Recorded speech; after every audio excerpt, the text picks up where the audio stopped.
Hi guys, and welcome back to PJ Maybe's Wednesday stream with Windology and Jim the Viking, and we are talking Bubba Ho-Tep.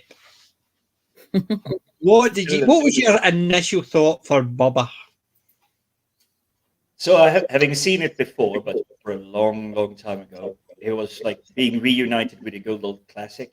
It's like you remember those scenes, and it's like you have when you're at work, and suddenly it's like you have a flashback, or it's like you remember something. It's like, where does this come from?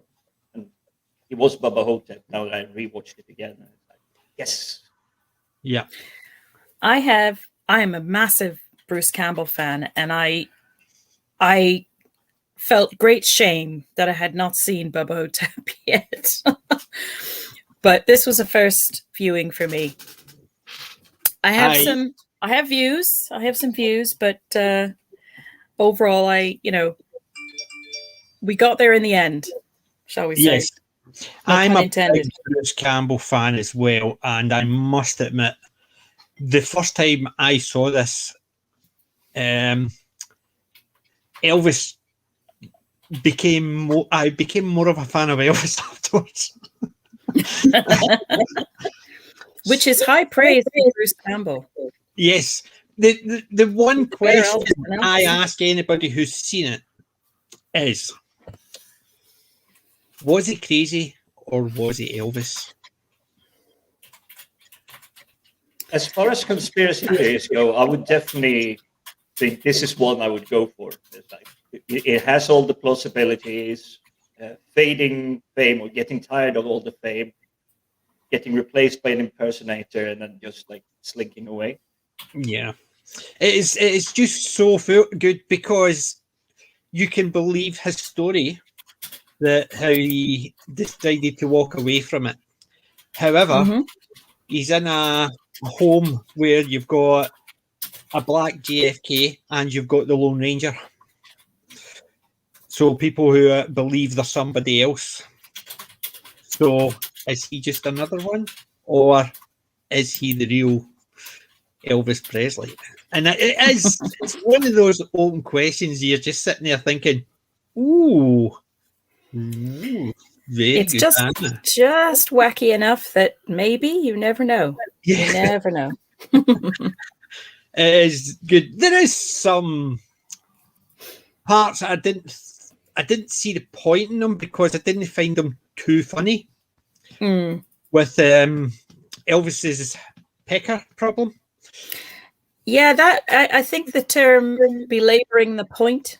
Yes, seemed to be a wee bit OTT. Yeah, it was just like, okay, we're getting it, we get it, move on. Exactly, and I like JFK in it. The great Ozzie Davis. Ozzie Davis, he's another one of my favorite actors. He's so brilliant. He's fantastic. This was actually accordingly one of his last movie. If I remember the extras on the DVD, Bruce was talking about him, and he says he absolutely loved working with him, but it was his last movie because he passed away not long after, and he says it was just such a shame that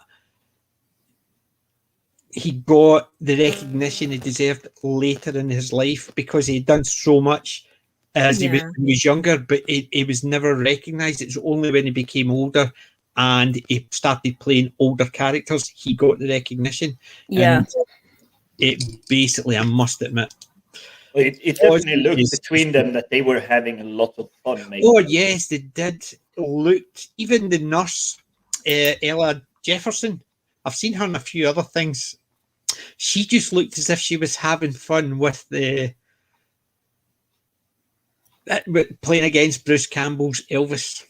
Even when she was getting verbally abused, she just sort of the whole cheeky, oh, really? Yeah, she was good as well. Yeah, she was very good. So the characters, and even the silly things like the hearse driver and the Undertaker dropping the Kemosabe's body and nonchalant. alone, stupid. And even the hairstylist looked at him and said, "You're on," and it was just the whole thing about it, him just acting nonchalant and actually saying it out loud as if people saw it, there's no way you could actually recover from that. But those guys were great, and I thought they added a lot to the film, and I loved that sort of side comedy that they were providing. Yes. I wish that there had been a wee more bit opportunities to bring them in there, without belaboring it. But I think we could have seen a little bit more of them, because they were brilliant. Agreed. There could have been a little bit more, but it's kind of. I would have liked to see some of the side characters, like the wee old woman who got killed first. She was the wee thief. She's gone over. She's been really nice to the woman in the iron lung, and then steals her glasses. And then looks up and steals the chocolate from the table. It's just that she right at the beginning. The nice wee old woman stealing things, and then when she's on her pod and she's here, I'm gonna get you, and I think it would have been nicer to establish some of the characters first. But I think that there were certain parts in it I thought they could cut out because they didn't really go anywhere, or they were basically just, as you said, beating a dead horse. But if they had actually put in more character building between the residents, like the Kimosabe, because you hear Elvis telling about how he used to be his... he used to play cards with them until his mind went. But it would have been nicer to see some wee bits where his mind comes and goes, so you can see the deterioration, because you can see what he was like, and then you see what he was like when he's gone. Just the occasional wee bits here and there. It would have been nicer for the side characters to get a wee bit more. Even the wee woman in the iron lung, because she's sitting in a corridor effectively, just looking up. And nothing but. What made that funny was that that happens. Yes. You know that kind of thing does happen.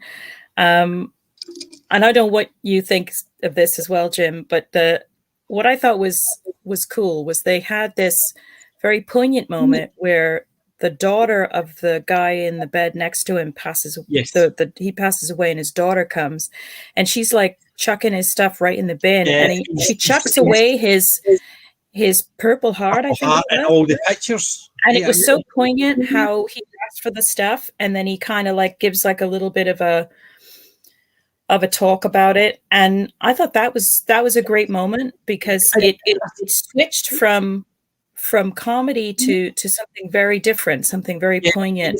Deep with that, for the simple fact is it was the difference between old and young. Young, it doesn't matter if it's your family or not. It's a case of you're dead, you're old, over and done with, and then you.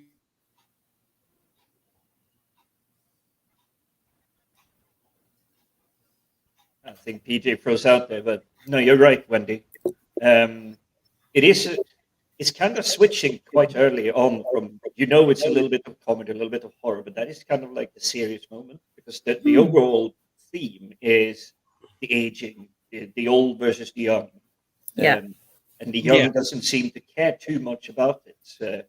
But then again, I don't know how it is in the States. The nursing home might be costing them a fortune, so for them it might be just a sigh of relief that they don't have to pay too much. Anymore. Well, you even look at the bit when he was talking about how the daughter literally just bent over and flashed, and it was literally, "You're an old guy, you don't matter, so I'm not even doing it deliberately." It's just a case of she had zero thought about him. So that was the message of that scene. The message was, "You're old. My dad was old. You're no threat to me in that department. Yeah, I don't care." Even the fact that it was the way she was dealing with her father's stuff. Old people don't matter. So there's it's her father who died, and there was a guy she didn't know. Both of them were old, and in effect, it was a case of, "You're old, end of story. Don't care if you're family or not. Old people are unimportant." You're dumped in and out the way. And I thought that was quite poignant for that. Even though the bit she had a wee laugh and a joke when they were talking about, he was saying how he was Elvis, and then they laughed at him as they were walking out. It seems almost a case of she would like to know a bit more, but no, really. She was just stinging pandering because it would give her a laugh. Yeah, I thought they got that message across well. And the only complaint I have is that it just dragged on too long. Yeah. It just, I don't know, it was just like all of a sudden you feel like you're in some kind of a weird dream where you're kind of like, is this still going? Is this scene still going? Yeah. And it went on and on and on until, a bit later on in the film where it starts to pick up a little bit more and it starts to congeal around the actual plot as it's written up. So, I thought it had some good moments. I have some issues with it as well. Yeah. The best moments, I think, is when Bruce Campbell and Ossie Davis were together. So the part where Ossie Davis wasn't in it seemed to drag. Yeah, you're right. They were a good double act, those two. Yes, they were a good double act. So even early on when he even just bumped into Aussie JFK and there was just a wee bit of dialogue here and there, that seemed quite poignant as well. Like it was a case of, is he crazy? He basically has the girl who pretends to be his niece took him to the library and stuff like that. So you obviously know his mental capacity's going because he thinks he's JFK and they dyed him black to hide him more. However, his plot, or shall we say, background, I like that one just as much as the replacement. It's a simple fact is they didn't shy away from. It didn't matter the fact that he was black. He thought he was JFK. It was, and then, well, okay, but JFK, as Elvis told him, but JFK was right. Yes, they dyed my skin. That's how, and that's the thing. It's they didn't shy away from thinking, oh, you couldn't have a black actor play JFK because people get because they actually wrote a good reason behind it. What he thought. It's all to do with their aging and they're losing their marble. So is Elvis Elvis or is he just the impersonator? He actually thinks he's Elvis. It's something that doesn't get answered, and which was good. It didn't get answered. You don't know. Is he just another guy whose marbles are going like JFK or? But in terms of the story, do you actually need the answers? No. That's the thing. Like, was he not? Yeah, that's the thing. It's like, I suppose, as the captain would say, is Deckard the replicant?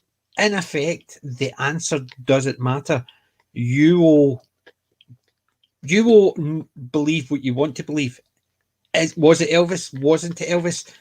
If I said yes, does it make any difference to how you perceive the movie? And if you said no, it shouldn't, because the good thing is that it was never answered. And that's what I liked about it. So there was no, they've said something that means that he definitely was, or they've said something that means that he definitely wasn't. So it's that thing. Because you get to have fun with the concept. Yes. You just get to have fun with it, and they don't force you to believe one way or the other. And it was a very concept. That's a really interesting point, MC. MC's jumping ahead a little bit because I was saving this for later on, because essentially the style is a geriatric version of Buffy the Vampire Slayer. The movie, not the TV show, definitely. And I think it actually played it a bit better than the movie, even though Donald Sutherland was in the movie. It was a mediocre movie which spawned a great, fantastic TV show. But it is definitely in the same style, and I think. See, I always thought, like, I do like the movie Buffy, it is not the greatest movie. I am aware of that, but I think it's a fun movie because of the time it was made, and there is a lot of movies like that, and I do like those movies because they have just got a something. They don't take themselves seriously. They know they're a movie for fun, so they don't answer too many questions and don't go too deep into things. They don't care about a backstory. They'll give you a basic backstory, and if you believe it or not, it's your choice. They don't try and convince you this is exactly what happens. It's kind of like the trauma films from back in the day. We have Toxic Avenger and stuff like that.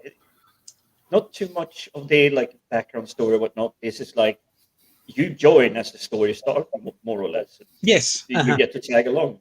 Yes. Good or bad, you get to tag along. Yep. I must admit, there is some bits I loved in this. There is some bits that I thought, as you said, I've said, that just didn't quite work because they seemed to. It wasn't a wee one-off quip about it. They dragged it on a wee bit too much. But on the whole, what was your favourite part? There has to be one part you think, ooh.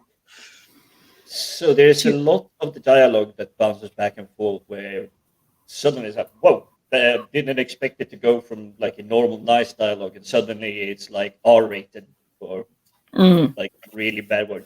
But I do like the Otis and Bruce. They pretty much when they're on, all of that is my favorite stuff.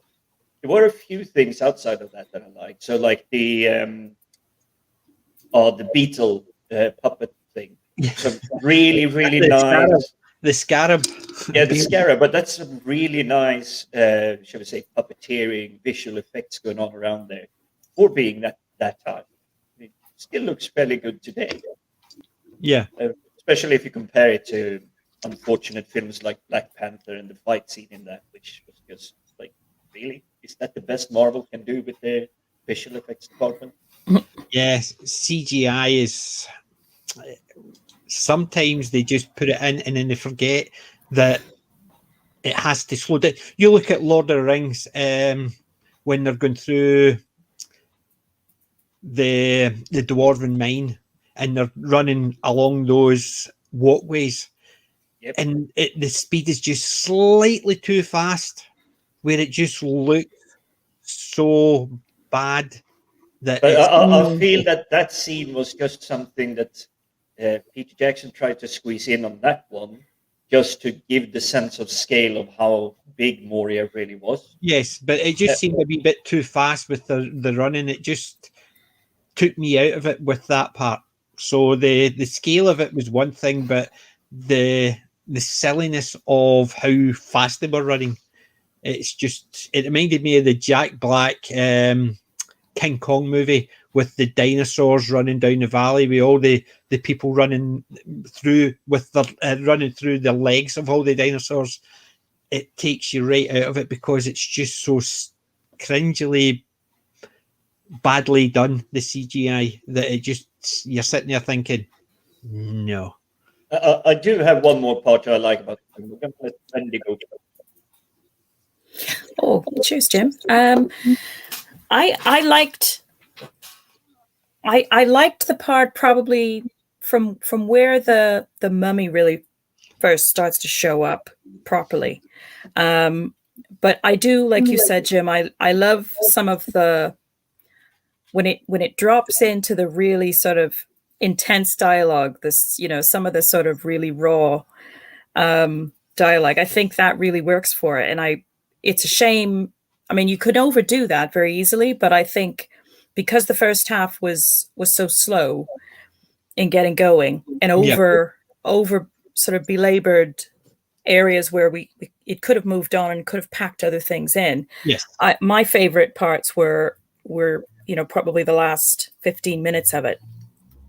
And again, that dialogue and that and MC just mentioned something in the chat which reminds me of one of my favorite moments as well, and that is the part with the scarab beetle and the bedpan.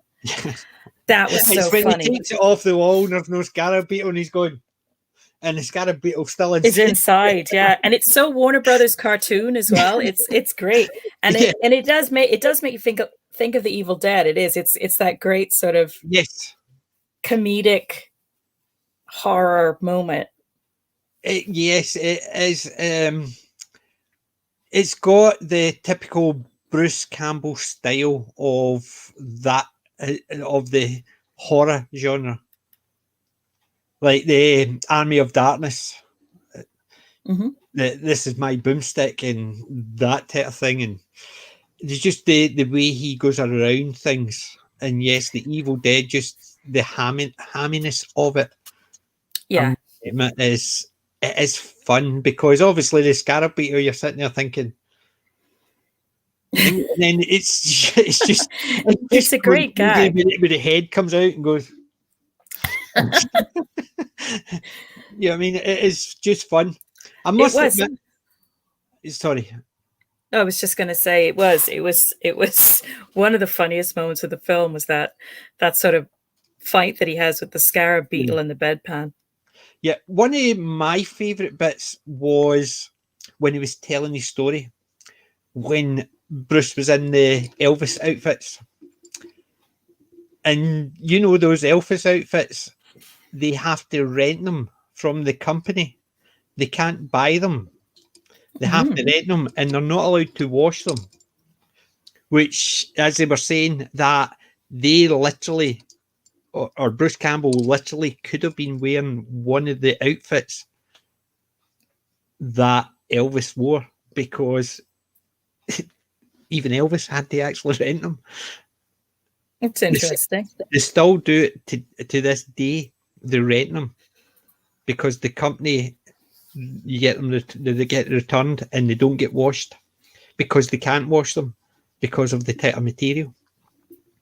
So if you ever get a chance and look at the extras on Bubba Ho-Tep, it can be quite enlightening about that. And I think I liked it because the fact that once he had it on, he just seemed to actually get into the part thinking, I'm dressed the exact same as Elvis and maybe wearing one of the outfits that Elvis wore. It's like straight channeling. He is Elvis. I mean, like I say, Bruce Campbell's a better Elvis than Elvis. Yeah. Sorry, Elvis. Definitely, I know. That's what, see, one of the figures I wanted to buy, I ended up with the Godzilla. It was the Bubba Ho-Tep. There was two figures, Bubba Ho-Tep. I remember you said, £65, and the Elvis, the Huff, as £70 figure, and I still want that. I am tempted when I get paid next week to go and get it. I am so tempted. And can I just ask who your co-host is? Which one? Your co-host that's joining you? This is still Benji. He's still here. Ben. And Buddy is. Uh-oh. It's on. It's on. It's on now. Everybody's been watching it through in the living room, so he's obviously realised Benji's been on screen, so he's come up. So, no, Benji went down and came straight back up. So he's actually doesn't want to go because my wife's out working. So I'm in on my Todd. So the two of them are obviously. I've been out working today, so I'm working Monday and a Wednesday, and accordingly, when I go to work in the morning, they sit at the window until I come home at night. Oh yeah, they're freaking out because even though we've all been home so long. Yeah, no, my wife's in. They still they basically sit at the window even though my wife's in. But when my wife's not in, they sit through with me. I keep on telling her because they love me more than they love her. But I better not say that too loud. I'm going to get them new jumpers because they've obviously got the jumpers here, just bog standard. I'm going to get ones that say puppy in training. Oh, very good. They need to get jumpers the same idea, don't you, for the grandkid? So you'll be their guard dogs. The security. I'm sure they would like the surprise with the little one drops. Pulling ears and stuff like that. That'll be fun. They look pretty laid back. So I'm sure they'll be all right. They are. Yeah. Thanks, MC. I noticed MC put something in the chat there. Yep. And thanks to everybody in the chat as well who've joined us. Thanks so much. I know one or two of the other streams say we ain't nothing but the chat, but our chat are the intelligent ones because they keep us right. They keep us honest. Absolutely. But the good thing is, it's the same like MC and that. Let's Go Brandon, and when Cam comes in, they're literally anything. It's a case of I can't remember that. What is it? It appears, which is always great because there's nothing worse when there's something sitting in your head and you're going, "Who was that?" And did it? That's and right. you just don't remember because it distracts you because your mind's constantly whirling. Yeah, the guys put it in the chat. It's, yay! That's right. All hail the chat. Yes, all hail the chat. I am always happy with the chat. Always. And our chat is faster than Google. Yes, I've got a t-shirt. It says, "Feck Google, ask me." I think it should say now, "Feck Google, ask the chat." Yes, I so have to get the shirt that says that. Yeah. Well, the thing is, it was one of the managing directors of my company who bought me the t-shirt, and yes, it doesn't say "Feck." I'm just being a wee bit more polite, and he insists I wear it. And I'm sitting there thinking, I can't wear that into the office. He says, "Why no? I bought you it." So I'm allowed stoking around the office, and you know what I mean? If there's people coming in, because obviously they do a dress down day once a month, and he kept saying, "Why are you not wearing the t-shirt?" Can't wear the same t-shirt all the time, apart from anything else. But it has got a swear word, and you do have customers coming in. I bought it, so I don't care. But it definitely it's applies to the chat nowadays. Cam will be sleeping after being in the captain's 12-hour stream last night. Yeah, I know. I only caught a wee bit of it, I must admit, because I had a load of work on, so I did, and I was really busy because I was on. I think I was just actually listening into the chat. I did go into the chat for a wee while, but he was on. That's amazing. 12 hours. 12 hours, I know. But legend. Yes. It'll definitely keep me entertained tomorrow at work. Yes, it got something to listen into in the background. Well, I'm off tomorrow, so I can sit in my room the whole time. But I've got to do a video for Saturday. I says I'm going to do an opening of Ash for the Evil Dead figure. I'm going to do that, and I'll get that. I'll have it on schedule for Saturday, so when I'm away, it pops up. So there is at least something on the channel. Pretend that I'm actually ahead of the game. A wee 10 minutes, so we're talking about Ash. But that's assuming I don't go out tomorrow and actually go and buy Bubba. Oh, well, I don't know. I know it's one of those things I'm tempted because I've got the day off. Sounds tempting. It is. But I need to wait until next week. I could get it on credit, but I don't like doing that. Yeah. I need to know how much I've got to spend. But I would have loved to have had it so I could have went, ta-da! But I was too busy this weekend. Hindsight is always 2020. And my wife was out, so I was doing a lot of driving and running around. And then I was on Cardinal Sin's channel on the Sunday with the captain and stuff like that, doing the quiz. And I was rubbish. Well, there was a lot of Canadian questions and a lot of English questions, as well as a lot of war ones. The war ones, no problem. It was all the ones about geography and things that happened in certain countries. No idea. Scottish history, I don't even have a lot of knowledge about, never mind Canadian history or English history. But it was fun. I definitely would like. I need to do it again, but it will not be this weekend because I'm away.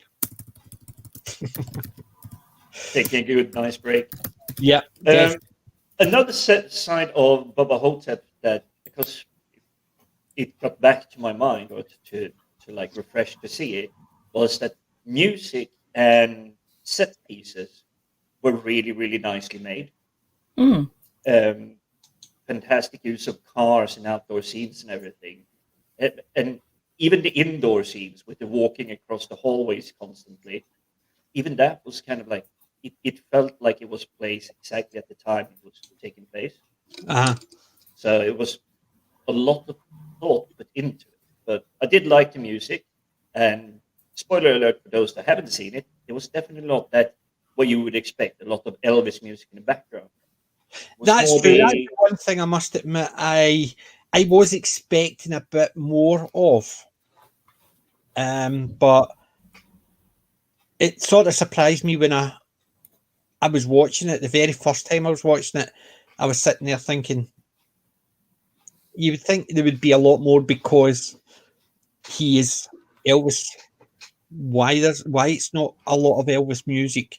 But I suppose it's all down to the cost of what music they could get. I was going to say, I'm sure it had something to do with that. Even so, but I think it plays into a little bit of, shall we say, the conspiracy theory behind that is really JFK. That is really Elvis.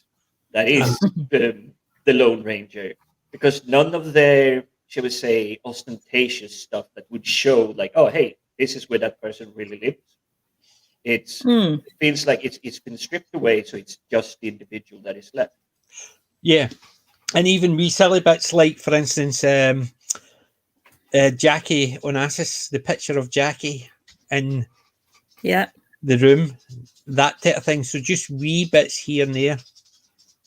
But even the reference to Marilyn Monroe. Yeah. Okay? Yes. I like that. That was a good exchange. That is top secret, but wow. Yeah. But yeah, I mean, it was just, there was enough wee nice bits you're sitting there thinking, I don't know a lot about American history or even, but the JFK, it's known worldwide. The conspiracies, what happened and things that happened with him, not only to him, but like the Marilyn Monroe, there was obviously the theories that's it's why so ingrained. It's just so ingrained in our culture. Yeah, that even at that, you're sitting there thinking, the fact that they're bringing it out. I could hear the little tippy tappy. He's lying on his back, giving all that. Lying, scratching his back. Happy dance. I don't know what he was doing. And MC is saying the model of the assassination scene in Jack's room too. I spotted that. It was really. I loved all the little details in his room. That was really good. Yeah, there was, and then he was going on about before Bubba Ho-Tep coming to kill him, who it was coming to kill him, which was the vice president. It was LBJ, and he goes, he's probably dead. That ain't going to stop him. Especially considering once you see Bubba as a skeleton, you basically can think, yeah, I could see that. And he did have a scar on the back of his neck just there, because that's what he said. He said that they'd operated on him and took part of his brain out and put sand in its place. Yeah. And when Elvis found him lying down, he looked and he actually showed you his scar. So yeah, he did have a scar on the back of his neck. Yeah, they had some great fun with that, and real kudos to that. And to those elements. It's actually they played enough into it that you could sit in there thinking, there's enough there that you could quite happily have a conspiracy theory there, but it wasn't meant so ridiculous no, it can't be. But it is good for that, because they do throw it into the point where it can't be. But it was exactly. It was a great little bit of a dig, but in a loving way, at the conspiracies of different things. Yeah, and I found that quite interesting. The simple fact is they didn't ridicule it. No, they actually just played it as if this guy believes it was JFK and this guy believes he's Elvis. So you make up your mind. One or both of them, are they telling the truth or do they believe it's true? I suppose is the easiest thing. Rather than are they telling the truth, or do they believe they're telling the truth? Yeah, and this is what bothers me about this film, is that it could have been like Evil Dead level awesomeness, just so cool, and it is in parts, but it's just that first three quarters of the film, and I was struggling to understand why. I was like, why did they waste so much time on that, and why did that get drawn out to that degree? See, I think it was to do with the fact is they wanted to establish the Elvis thing. Well, were they following the written story? I haven't read it, so I don't know how closely they were following the story, which I may have a sneaky cheat based on the Bubba Ho-Tep wiki. And it was based on the novella. Yeah. By Joe R. Lansdale. And I haven't read that, so I don't know how closely they actually followed that, and whether that was the intention to follow that so closely, and that's why perhaps it sort of stretched out in that early part of the film. But I don't know. But I just feel like maybe going back on and re-editing it now, they could have streamlined that a lot.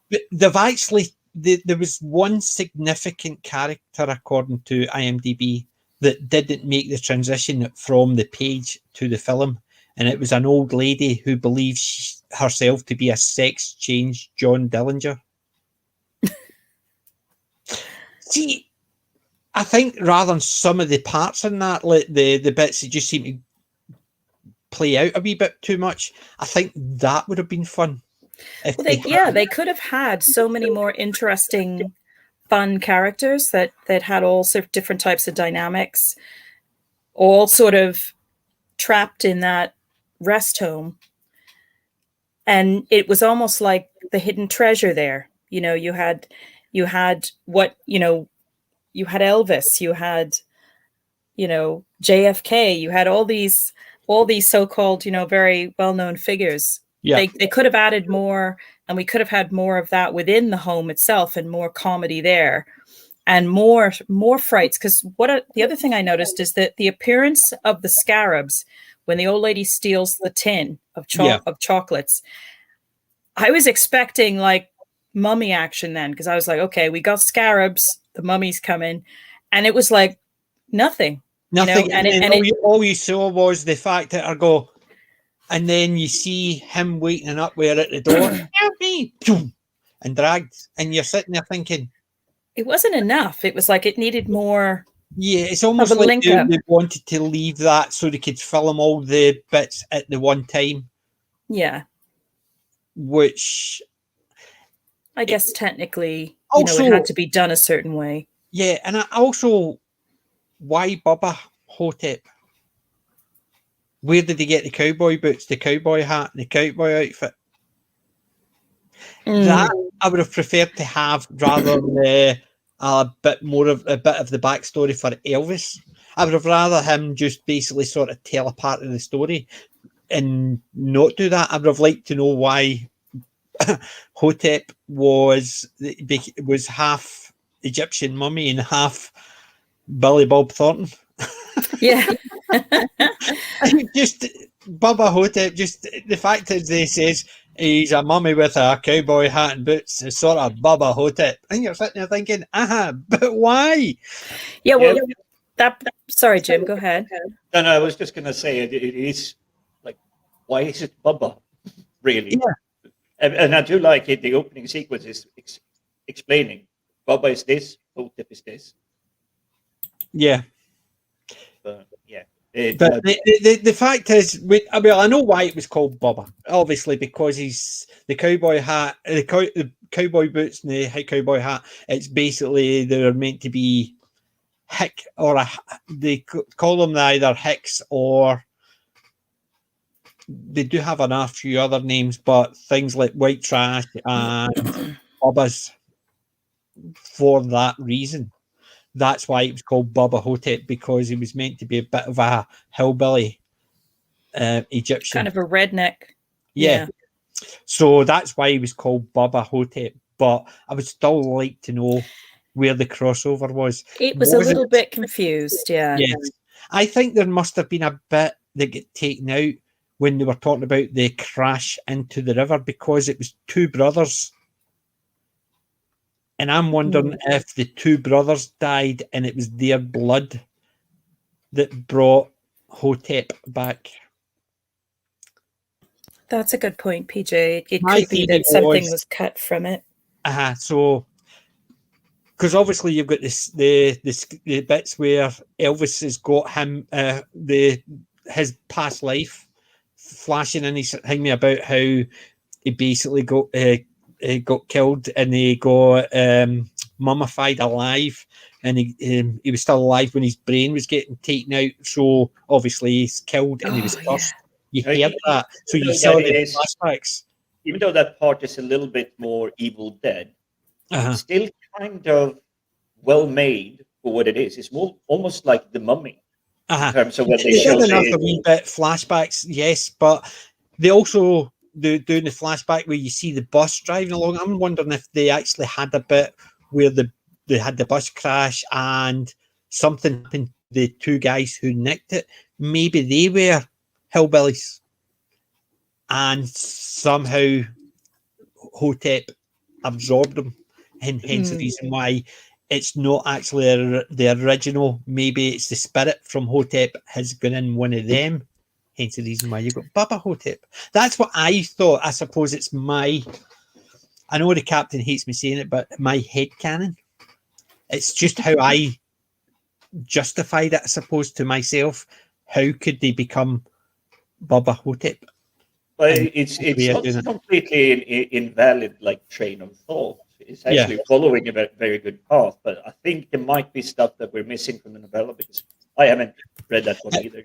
And MC's right. It was a low budget movie because I know when they were doing the scenes with Elvis, they had originally 100 extras.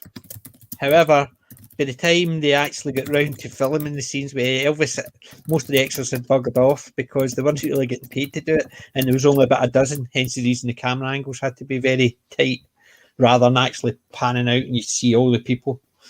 Yeah, I just had a quick Google on it. Apparently, the budget was $1 million, but it did rake in $1.5 million internationally, I believe it was. And Bruce Campbell, true to his character back in the day, he was always on the road, touring, premiering the film, talking everywhere. It was coming up on cinemas. So yeah. MC says, didn't he get the boots and that from the guy? The guy in the shed where she sees the lights.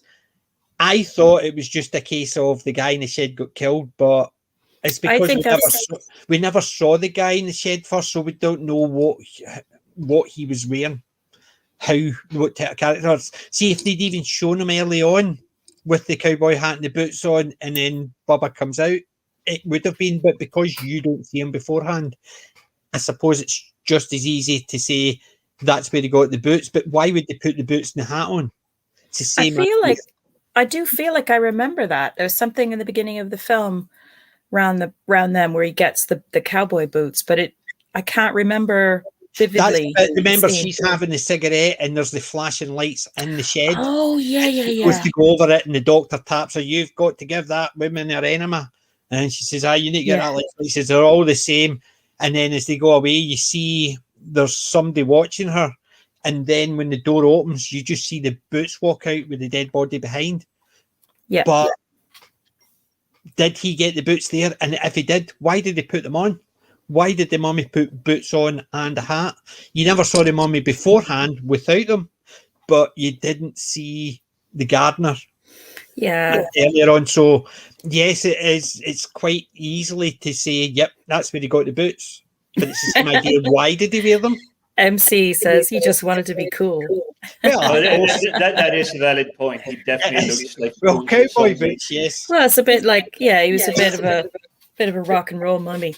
Yeah, but I think it works for that as well. But it's the same as me that was one of the hillbillies in the cowboy hat and the boots, and his spirit took them over, rather than it's actually Hotep's actual body because it was 4,000 years old. But maybe it's the cowboy that Hotep has taken over the spirit of him. Yeah. Both of them work. That's the thing. Both of them work the same as Elvis is actually, it's the real Elvis, or it's a impersonator. It's gone a wee bit and thinks he is the real Elvis. So both of them work as well. It is a guy who's mentally, he's losing his mental ability, thinks he's JFK and he's been dyed black, or the government have actually done that to hide him because nobody's going to believe it. But it's that type of thing. So yes, you can actually say that would work, that could work, that could work. And the problem is, because we don't know, we can fit all those bits in. So yes, he could have got the boots, but I would want to know is, why did they suddenly wear the boots and the cowboy hat? He's an Egyptian, because you hear him speaking, and obviously the hieroglyphics come up, what it means. But it was also, we don't know. And is it possible perhaps covered in the novella? I don't know. I need to, or if that was something they added for the film. I don't know. I wonder if IMDb's got it. Let's have a wee look at Audible. Sorry, no IMDb, Audible. See if Audible's got Bubba Ho-Tep. Well, that would be tempting. I'm getting my second credit in 4 days. Well, I've still got Bubba the Monster Hunter. That's not it. Books 1 to 3. Who actually wrote it? When you said you were on the well, Joe Lansdale wrote the novella, the original novella of the same name, Bubba Ho-Tep. Bear with me. Joe Lansdale, there he's there. Yeah. There is The Drive-In, Hap, The Leonard, Blood and the Lemonade, Hot in December, Of Mice and Milestone, Fender Lizards, Vale's Visit, Lippis Inc. Book 2, Roadkill, Drive-In 2, Bumper Crop, Magician's Magic Wagon, The Zombie Zine Book of Ghost Stories, The Shadow, The Kith and the Kin, Moonlake, Necrophiles, Exit Wounds, Triumph of the Walking Dead, Stalkers, Das Dichten. That's obviously in German language. It is. There's a few in German, but it looks like Bubba Ho-Tep's not an IMDb. Bummer. There was also talk of a sequel. I'm just reading.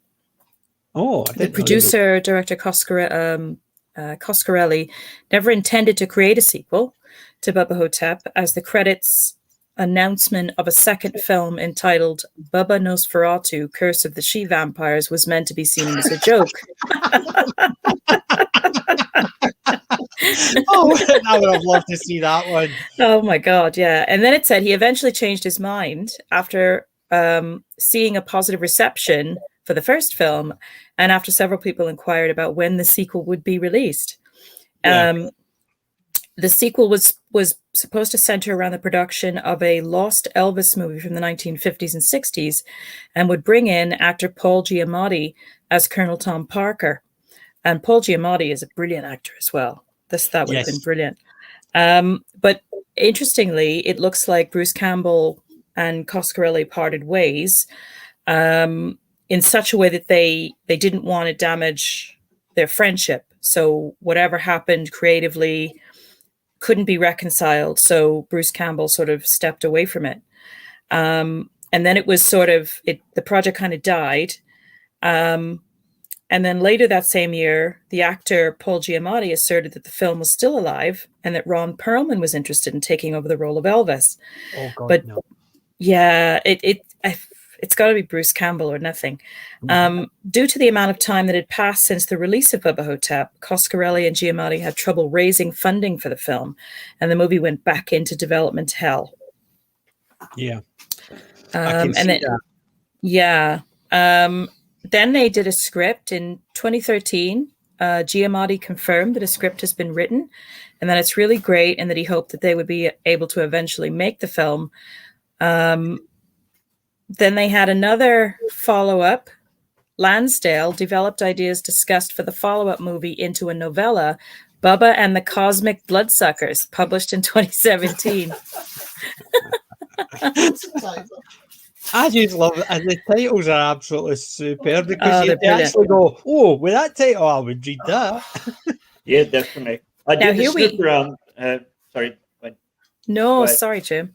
No, I was just going to say I did the snoop around, and apparently the promotional website for Bubba Ho-Tep is still up and running Oh, in true brilliant. Bruce Campbell style. Oh, fab. And the last thing that's in this paragraph just says, this story took place earlier in Elvis's life. This is a reference to the novella Bubba and the Cosmic Bloodsuckers. Yeah. Took place earlier in Elvis's life during a period in which he worked for Colonel Parker, battling monsters prior to exchanging identities with Sebastian Haff. So that sort of has a bit of a Buffy-esque feel to it as well. Definitely. Yeah. Yeah, Which would have been awesome if that had, been able to be made. I'm looking for the website for the Bubba Ho-Tep. I wonder, can you do Bubba Ho-Tep with Bubba the language and everything? BubbaHotep.com is up. Well, I'm thinking Bubba Ho-Tep today as a Buffy the Vampire Slayer TV show. See, that would maintain its language and everything. That's the website there. You can see it hasn't had maintenance or attention in a long while. The script for pulling RSS feed from Facebook is broken and all that. Yeah. But there you go. News, buy DVDs, trailers, stories, press, about, and the Scarabs. Yeah, Stab the Scarab, which is nice. I have a feeling it's going to be Flash Plays. It won't work on any computer today. Yeah. MC has also dropped in the chat a link to a YouTube video, which is an interview with Bruce Campbell talking about Bubba Ho-Tep. Oh, that's definitely good. One of my So lists. I'm totally going to be Thank you for checking that, that out. MC. I'm definitely having a look at it after the I'll stream. definitely be looking at that because I'll look at it afterwards and I'll put it in the description. So anybody else wants to view it, it's there. But yeah, I must admit, I although it's got its faults, I still like this movie. It's slow to start with, but I think the ending sort of redeems it because there is movies out there that are slow and steady throughout, and it come to a satisfying ending, but you still think, would I watch it again? Nah, because it was too slow. And there's ones that they just plough through and they get the story and there's some good interesting parts, but you still think, wasn't it that good? This one, although it was a slow start, it had a nice satisfying ending where it was actually enjoyable and it made you forget about the bits at the beginning that sort of took you out of it. And but even so, there are sporadic bits. It's like that kind of keeps you within it. Yes, it is slow, and some moments are kind of like dragging. Yes, but sorry, Ben. No, I was going to say that there are definitely a lot of moments that took me out of this while I was watching it, and although I loved the ending and I thought it picked up really well at the end, and I was starting to enjoy it. Would I watch it again?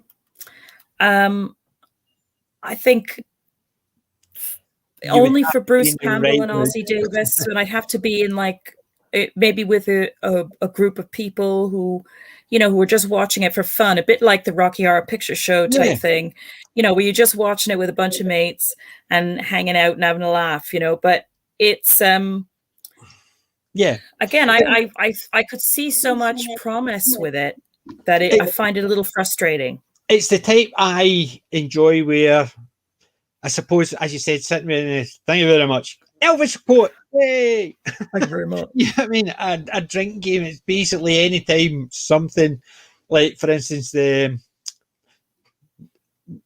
and not what you can do for your nursing home, but not what your nursing home can do for you, but what you can do for your nursing home. Hey, that's one of my quotes. And well, I'll paraphrase another one. Let's get around it. That type of thing. So every time you hear a JFK quote or an Elvis quote, you're just drink. Yeah. It's one of those ones, yes, you can have fun with, but there is bits and pieces in the first part of it. I can understand why people find it boring, because a lot of people at the beginning, they'll get so far and they'll think, I'm just not bothered about it, so they'll not watch it, they'll not finish watching it, and I can understand that. I don't mind so much. Yeah, I don't mind so much a slow start. I don't mind a quiet start. But I found that they, like we were saying, I think when we started talking about it, a little bit OTT on certain elements of it. It was like, okay, get the joke, but it went on and on and on and on. And there was, the scene where the nurse comes in and she's putting the cream on him and stuff. And I was just like, damn, can we move on? Yeah.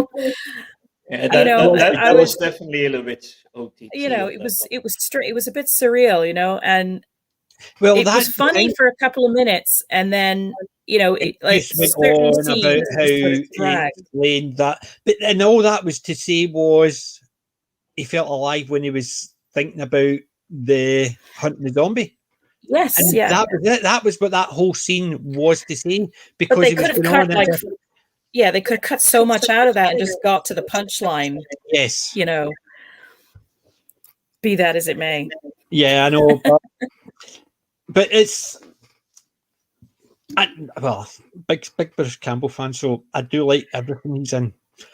And me. Well, we could probably do another one later on, because MC just dropped top 10 Bruce Campbell performances in the chat. Cool. We could probably review that later on. Autolycus. Autolycus. Chuck Finley. Burn Notice. Oh God, yeah. See, I couldn't get that. We couldn't get that on our cable, so I've never seen that. Oh, Burn Notice is superb. I think the only part I didn't really like was the very end, believe it or not. But they had the Sam Axe movie as part of it, whereas part of it, I think season 5, it started off with the Sam Axe movie, how he ended up as Chuck Finley. His cover name was Chuck Finley, but it was Sam Axe, and they had Sam Axe movie. So Bruce Campbell the movie was about him. So the first episode was, and season 5 started off with the Sam Axe movie, which was good, about how he was cashiered out of the Navy. I think one thing with the Burn Notice, I think, okay, it isn't the best TV show ever made, but I think it's one of the last where they didn't dumb down for the audience, like what they did with the remake of MacGyver, because the new MacGyver you have the chemical formulas and everything just like swirling around the screen, and like exposition telling you what he's trying to plan. Whereas in the old MacGyver, it's like, I'm trapped in a nuclear silo. Chocolate that sealed the acid. Yeah, it was practical versus, sort of showy. Yes. But I think it's the same idea, because if somebody was doing something, they could turn around and say, yeah, well, chocolate is made of this, and people would go, oh, I didn't know that. That's actually quite interesting. Now they actually have to explain to them why, if it broke down and it would do this and do. Let people actually work that part out for themselves. Just say, well, chocolate's got this ingredient which would neutralize that. That's the fun part, because it made you want to go back and research things. And it did result in some of their MacGyverisms getting slightly busted, but it doesn't matter, because it made you curious. And that's what it was supposed to do. And that's what I loved about the original MacGyver. It was one of my favorite. And you think about it, you remember even in Stargate, they actually, when Sam had built something, Jack had come in and says, oh, you MacGyvered it. And I thought, there you go. They're making reference to his TV show and his TV show, because it's such a cultural thing. If somebody builds something out of miscellaneous stuff, people refer to it, even in the UK, as it's been MacGyvered. Yep. And you're talking about another country's TV show is referenced in other countries and something's been made out of nothing. I'm not even joking. I'm not even joking, but I actually carry duct tape in my bag because of MacGyver. And now, of course, when you watch a lot of prepping videos, you always carry duct tape as well. But that started with MacGyver. Mm-hmm. I used to my pockets have got bits of string in them and stuff like that. Even when my wife will go out in my pocket and there's bits of string, there's bits of plastic bag, there's bits of this. It's just because if I see something, shove it in my pocket. Never know. But I had a really funny moment. Speaking of duct tape, there was a guy whose car crashed into a wall. It bumped over a short brick dividing wall down onto a pavement and then into it was actually my in-laws' front garden. So he was literally hanging off of off the side of this wall with his car, and he had to call a flatbed, and the flatbed came, pulled the car up, and then it was actually remarkably still drivable enough for him to get in it and drive it off the site. But because they had pulled it over the wall, it ripped part of his wheel cover. The bumper that went over his front wheel was kind of hanging off, and he was struggling, and he was trying to push it on, and it kept bouncing back off, and he was like the only thing left for him to have to do before he went home. And you could see he was like really stressed and tired and stuff, and I couldn't contain myself anymore because like the whole neighborhood was there watching it all. And I walked up to him, I opened my bag, and I was like, "Do you want some duct tape?" And the look on his face, if I had a picture of it, would have been frameable. He was just like, "What?" I was like, "Do you want some duct tape?" He goes, "I think you're the only woman I have ever met who carries duct tape in her bag," and it worked. He duct taped his like fender thing, and he was able to drive off. It was so funny. Yeah, well, there you go. You became a MacGyver. You never know. There you go. Did you see what Brian Young said? He mentioned this film in the Brown Show and received absolute pelters. I don't understand why. Mind you, I suppose Brown's got no taste, so what can I say? He's going to give me pelters. I'll give him pelters back. But thank you for coming over, not Brian. Yay. But imagine Brown giving us pelters for actually the movie we're watching. But imagine actually receiving pelters for actually saying about the movie. But see what MC was saying there about the 10 Bruce Campbell performances. You look at some of the stuff he's done, even things like the Sam Raimi's Spider-Man. He's appeared in that. He's so lovely as the what is it? Not the bouncer, the theater. It's the commentator, the presenter of Spider-Man.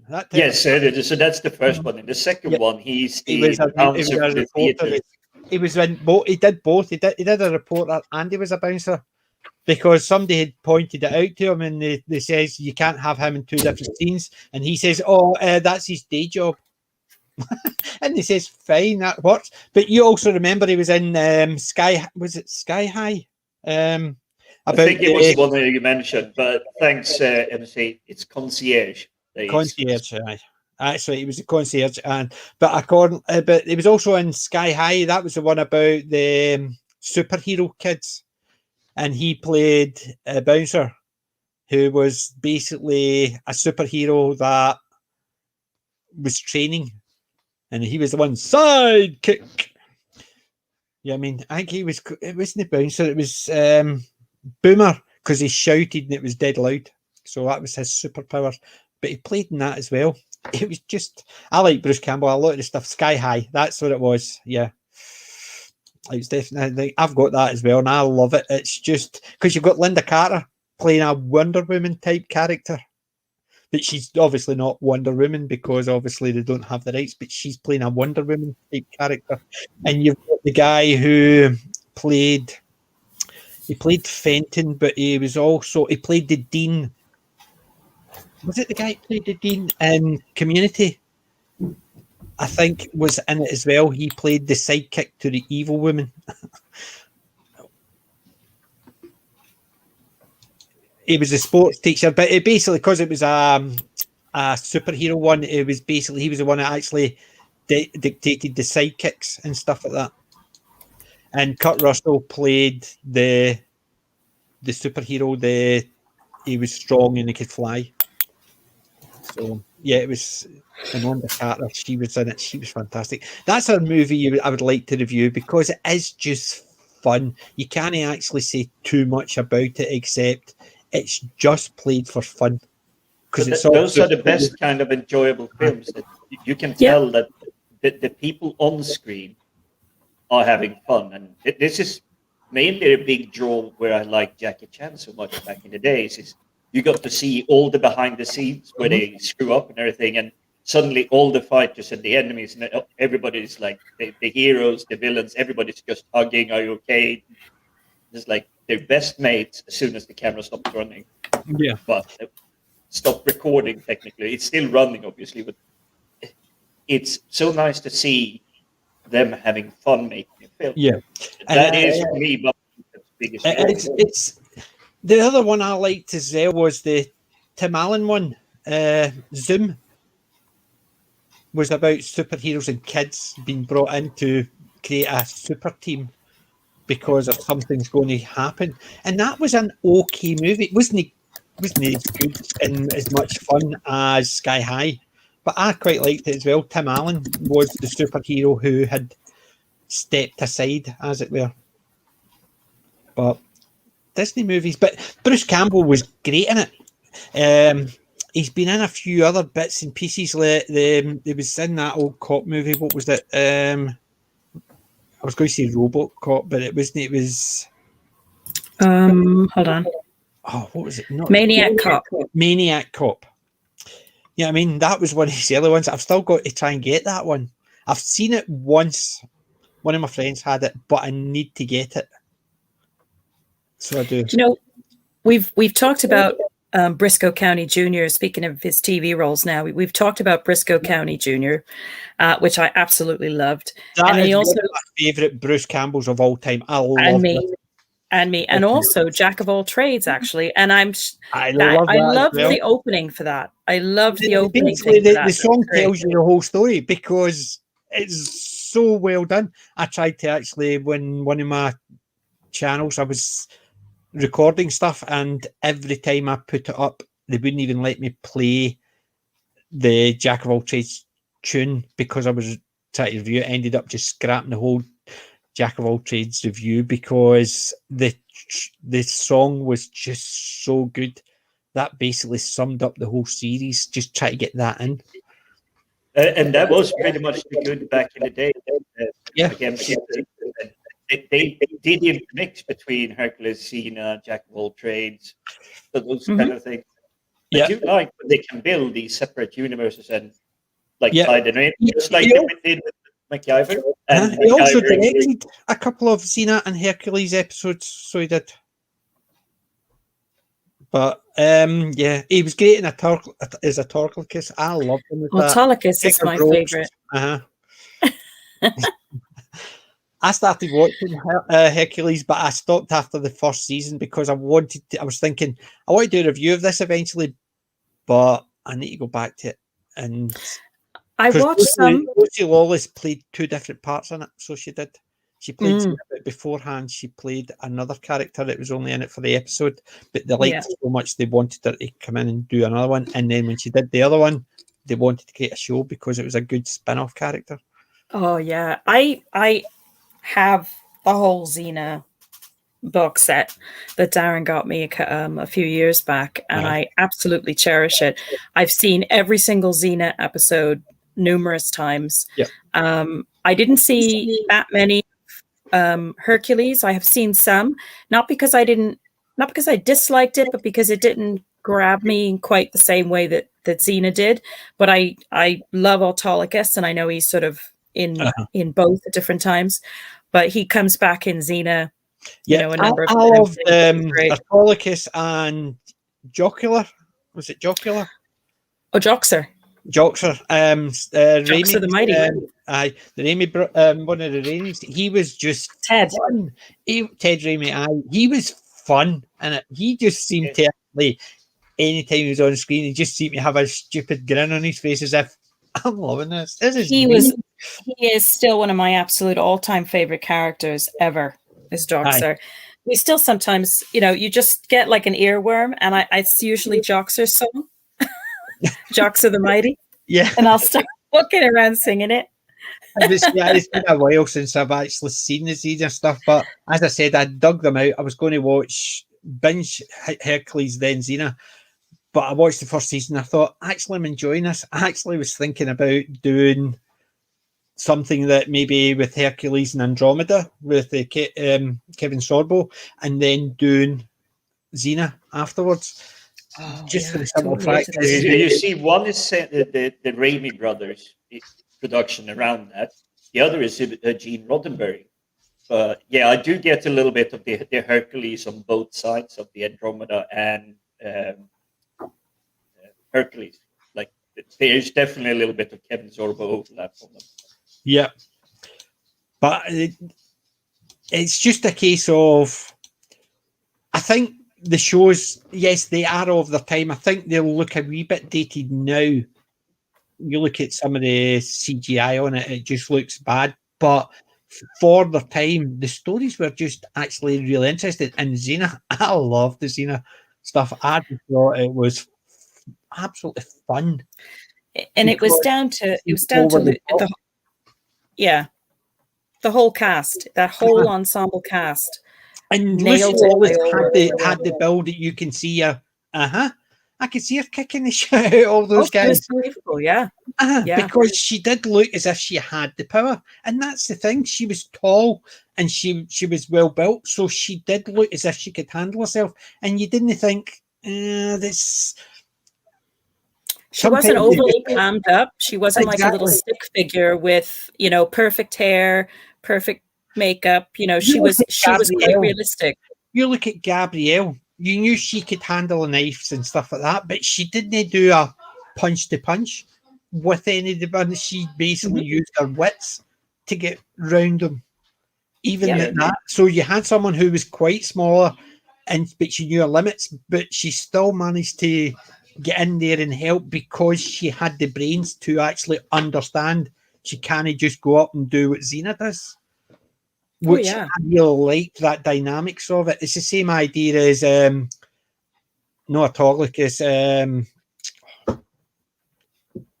What was his name? The blonde-haired guy with Hercules. Oh my god! It's disappeared. How old am I? What a brain cramp! I can see his face. Yes. Chat. Who was the sidekick for Hercules? And as soon as you say it, I'm going to kick myself for forgetting that. Oh my goodness. I'll need to. We can be forgiven a little bit. It was 25, 26 years ago since this TV show came out. I guess, but I just don't cut myself any slack. Aeolus. Yeah, I can't cut myself any slack with that because I'm like, why? How could you forget that? Because I was so entrenched in the whole. Even Aeolus and Hercules, right? Hercules obviously is meant to be a demigod, right? So yes, he could stand up and slog away with these big beasts, but Aeolus, he'll stand up because I'm going to stand up and get banged against the wall. It's that so because Hercules can do it, I can do it just as good, getting thrown across the room and stuff like that, and you're sitting there thinking, yeah, you might be able to take a hit more than some, but I have to admit I actually liked Aeolus's character more than Kevin Sorbo's Hercules. I didn't dislike him, but I thought Michael Hurst was very good at He was slightly better. He was a better actor. And he really owned the scenes that he was in. I really enjoyed him and the scenes with him. I think he actually could quite easily. Hold on, I think the dogs are coming in. I don't know where they're going. I think he could easily outact Kevin Sorbo. However, the certain scenes he was in, if it was a dramatic scene or needed good act, it needed the action to, or the actors to come across. Yeah, he definitely could outshine Kevin Sorbo. But when it was something to do with action, I don't think he had it. So that's why anytime he tried to do the bits where Hercules isn't in it, because obviously Kevin Sorbo had an illness within when he was playing it. That's why there's a few episodes where he's barely in it. So like he gets a pig and stuff like that, and it's Aeolus and Autolycus that actually, or Joxer that actually take over and try and resolve it for Hercules or try and find Hercules. Yeah, they don't have that same dynamic because he doesn't look as powerful. Let's put it that way. He just doesn't seem to have the same presence when it's in a fight sequence than he does when he's acting. Yeah.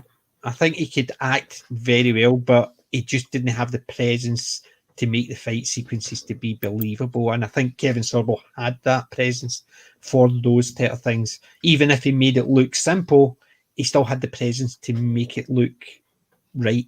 It's the same as when he did Andromeda Ascending, and he had that type of presence where you can imagine him being that type of fighter. He didn't need to actually go into that.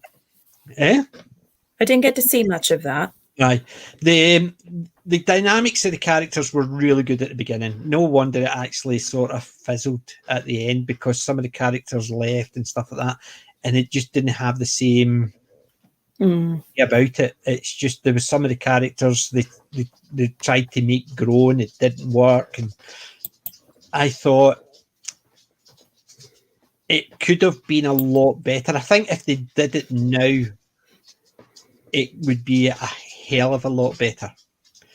So it could, just for the simple fact is, when you're trying to actually give the impressions of this fantastic fleet or the Magog homeworld with all these Magog, when you see a couple of dozen of them, it just doesn't seem the same. And even when they do the CGI of the big ships and the big battles, it just didn't have that same type of thing. Like Babylon 5, the battles in that looked really good, what was older CGI, whereas Andromeda, it just looked a wee bit.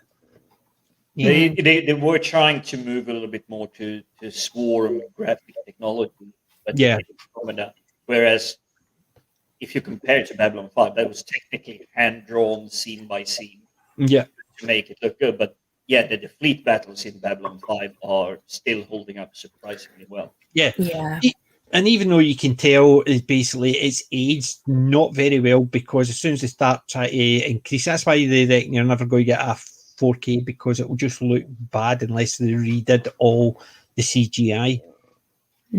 However, it still holds up based on that, because I still think the Star Fury is one of the best ships out there. So I do. It's not my favourite ship, but it's definitely one of the best. And cheap, yeah. Well, I definitely like the Star Fury, and I think that was the first time we really started getting the whole, there is really no gravity in space. You have to fly on all 6 axes and all the whole thing. Whereas an X-wing flies like an airplane in atmosphere, yeah. Whereas, as you said, you look at it, even at the battles where you've got the big ships, one's going like that, as another one's coming past like that, because they know there's no real axis to be on. And the Babylon 5 was constantly rotating to give artificial atmosphere. Yeah, I mean, so there was bits and pieces that they were very good at. But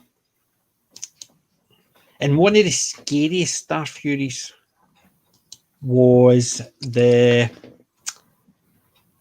ones with the big Omega sign, the ones from with Bester's squad. Walter Keown played Bester in it. He was one of the, or what were they called? See, it's just disappeared from my head again. They were the telepaths. Oh, Walter Koenig. Well, Walter Koenig played Bester, yeah. And you mean the Psycho? The Psycho. That's the one. Psycho. I just couldn't remember it. Just literally went tweak. So I could see the Omega sign, and it just the name disappeared. I'm going, no.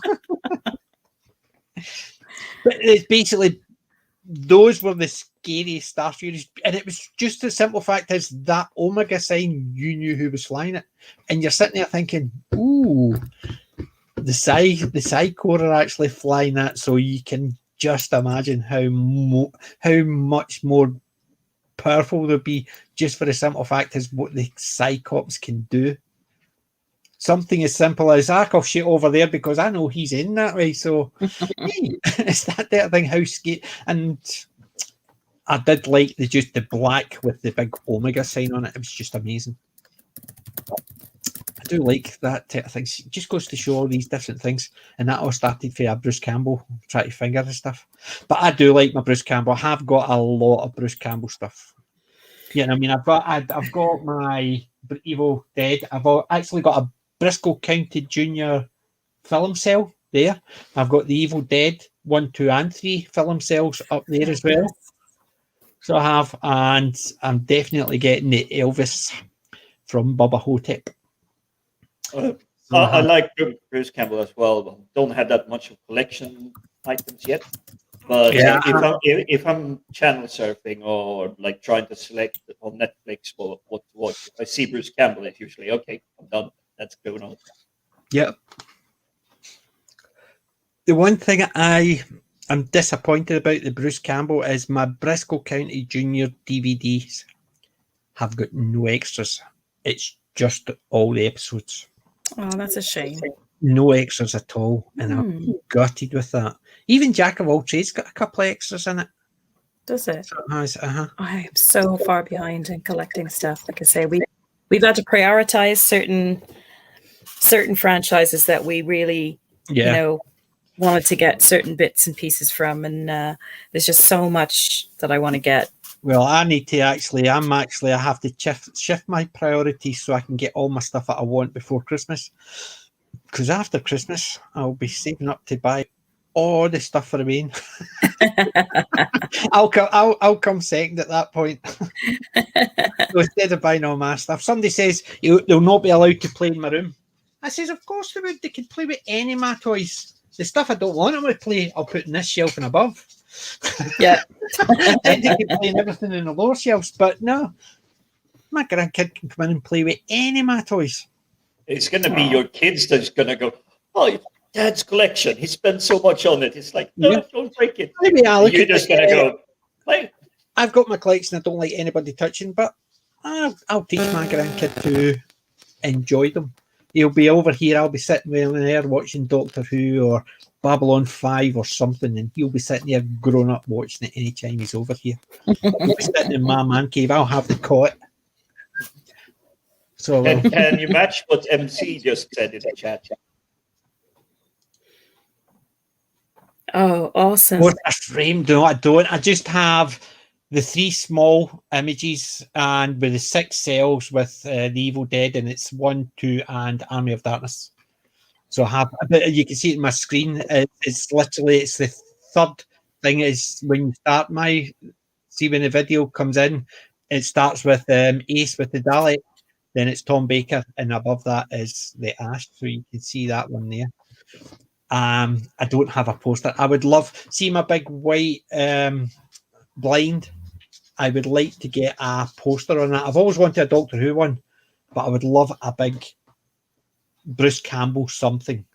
Maybe the Bubba Ho-Tep or the Evil Dead's logo, or I think definitely the Evil Dead. Yeah, just That'd something awesome. on that, just sitting there. I just always wanted it. I would like to get a new blind with something printed on it, and it would be something like that. And I think the Evil Dead, or even the Army of Darkness, where he's just standing there with the boomstick and the thing, just that. And people come in and go, "Oh, didn't realise you liked that type of thing." Just standing there. Just the Kimball. Dun, dun, dun. Well, they'll be less likely to upset you, shall we say? Yes. I have got a picture of me when I was at a Comic-Con. I bumped into a guy who was dressed as Ash, and he looked really good. So he did. And I'll just try to see if I can remember what Comic-Con it was. But surprise, he's trying to remember what Comic-Cons because there's so many of them. I think it was actually about 3 years ago, so it would have been about a year before the lockdown. Second Comic-Con I managed to go to. It's really recent then. But somebody was dressed in the Ash. As soon as I saw him, I thought, yes, I got a picture. So there's the Doctor with Ash. Easy peasy. Comic-Cons. 2008, was it? No, it's not 2018, sorry. So that was when I went as Dungeons and Dragons. And oh yeah, they had that in Spaced. MC is saying he wants the Evil Dead 2 poster that they have in Spaced, which is in with Simon Pegg. Oh, that's right. They've got that. Yeah. I'm trying to think. There was another one I saw. I was watching Game On, and they had the Blade Runner poster. So they did in Game On. But yeah, there you go. That was it. 2009. That was me. I was the Doctor. Ah, you were doing Tom, yeah. Aye. Nice Pertwee there. Oh, Katie was there. Katie Manning. Oh, look at you, cozying up with Katie. Yeah. She was so nice. She's magic. But that just looked amazing. That is brilliant. I'm surprised he got in the door with that thing. Even though it's a prop. It's actually EVA foam. The bits and pieces. It's like I think that was an oil can with bits and pieces added to it. It's so cool what people come up with. It really is. But yeah, Katie Manning, she is just such a lovely lady. So she basically everybody the guys kept saying, "You need to go up. You need to move along." So anybody would come out. Even if they had the picture and they were asked inside, she would come round and give them a cuddle and stuff like that. She is proper old school in the best way possible, Katie. She's brilliant. Yeah. So even there was even bits like a kid. Somebody brought their grandkid with them. Says he's not really watched it. He watches the new Doctor, and I've been trying to convince him. So she came round and she's cuddling him, saying, "You need to listen and you need to watch it." And it was so nice. Just yes, I will when I go home. So it's just so nice. It's basically she took the time to talk to people. Because I said to her, she was sitting right next to Sophie Aldridge, and I says, the two women who made me glad I wasn't a Dalek and jealous I wasn't a Dalek. The two women, one who beat one up with a baseball bat and the other one who posed nude with the Dalek. She'll never live that one down. I told her to do them, and she says, "Don't." Don't. It was this is the only time I ever wanted to be a Dalek, and then Sophie was sitting there, and there's glad I was never a Dalek because she could have had a baseball bat. But she basically just sort of laughed it off and just says, "Don't." It's in the past. But I'd love to have the poster. The Book of the Dead. I nearly picked up the Book of the Dead. See, remember I said I was up in calendar and I picked up the Ash. They also had a Book of the Dead, but it was £125. And I says, no, can't afford it. Sounds like a place you're going to get broke very fast. Yeah, but they had the Book of the Dead.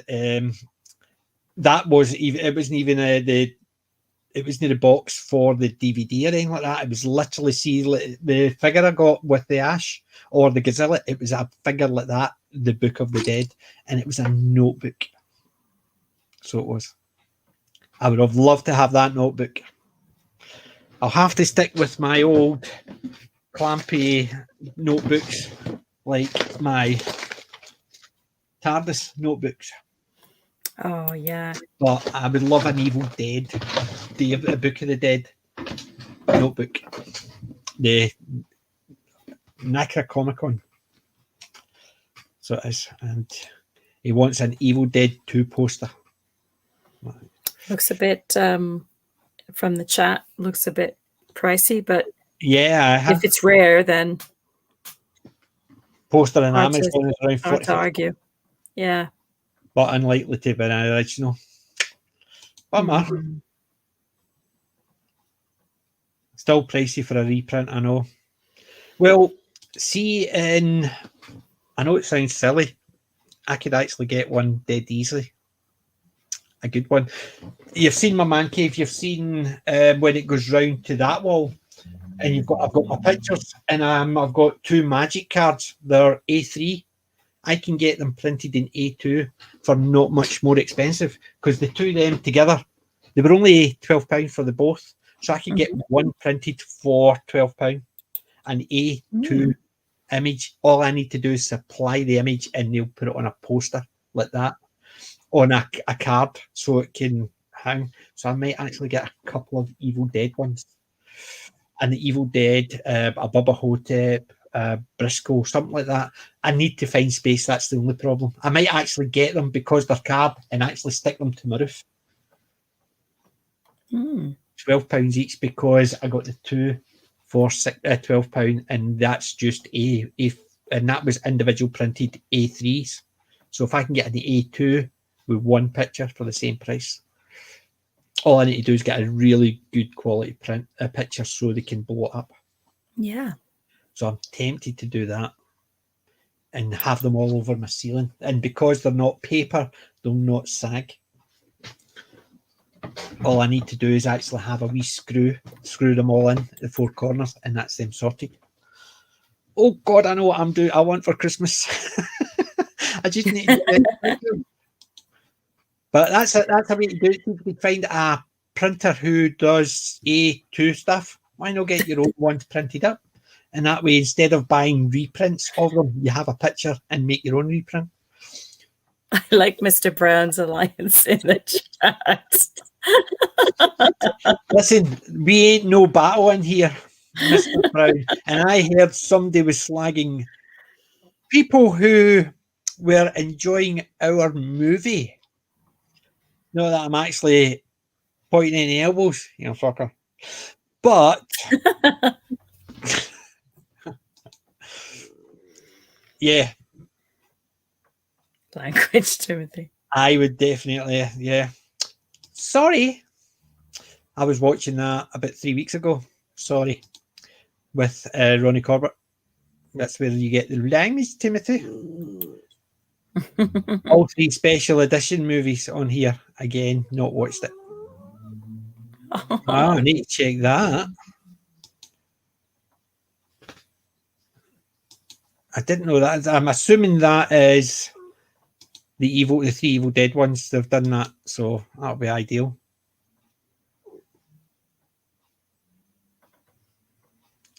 Well, we had to actually steal your wrenches. What could I say? And yes, I think I might. You come on here and you swear at my chat. You watch it, boy. But Mr. Brown Alliance, we all know he's just such a lovely wanker. I mean, person. Yeah. Kid. Although I've got this is actually not for you, Mr. Brown. I don't think you're a git. Because that's a grandpa training. I wouldn't say you're a... I wasn't going to say toss pot training. I don't know what I was thinking. A trotter's independent traitor, shall we say. But thank you, Mr. Brown, for joining us.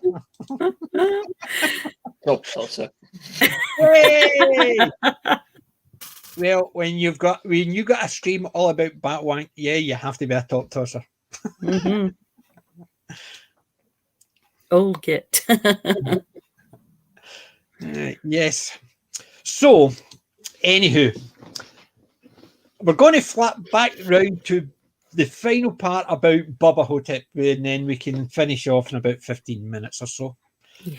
Before we actually go around the thing, because yes, we do like Bruce Campbell stuff, and I would like to do a Bruce Campbell Saturday night, just talking different Bruce Campbell stuff, because there's going to be stuff that some of us have seen, some of us haven't seen, and we can discuss it all. And there's going to be stuff, you know what it's like.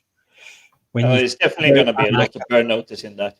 Yes, a lot of burn notice. Briscoe County. You look at Briscoe County, there is got one of the great Gomez in it. The original Gomez Adams. Oh, Don't make me bring back out one of those DVDs I got, what was it, 2 weeks ago? Yes, and I was thinking of that as well, but oh my God, my memory. it's the Just thing. shoot me now. It's terrible. I was talking about him, so I was. Okay, chat. Who played the original Gomez Adams? You've got 30 seconds. Ding, ding, ding, ding, ding. Right, but Clock is ticking. yeah, I'm trying to remember. It's one of those things I could go and actually dig it out, or I could just type it up because I've got IMDb open, haven't I? John Aston, according John to Aston, Google. I can't claim that from my memory. John Aston. It is. That's the only Gomez for me, if I'm honest. But Yes. I do love Raul Julia. He was John wonderful. But John Aston is the original. He was in Briscoe, and that was John I was talking about. He was in Briscoe. He played the scientist. It's been so long since I've seen Briscoe. My God. I mean, literally, probably only last seen it when it was actually on telly. Yeah. I don't own it. I haven't looked for it. I've got it. So I have, and I do love it. Definitely need to get a copy of that. There you go. The original Addams Family. The DVD set. The TV show, wasn't it? So, but yeah, you've even got at the beginning of Briscoe, you've got a lot of the older robber barons. They're actually a lot of the guys who actually played in the old Western. So they did.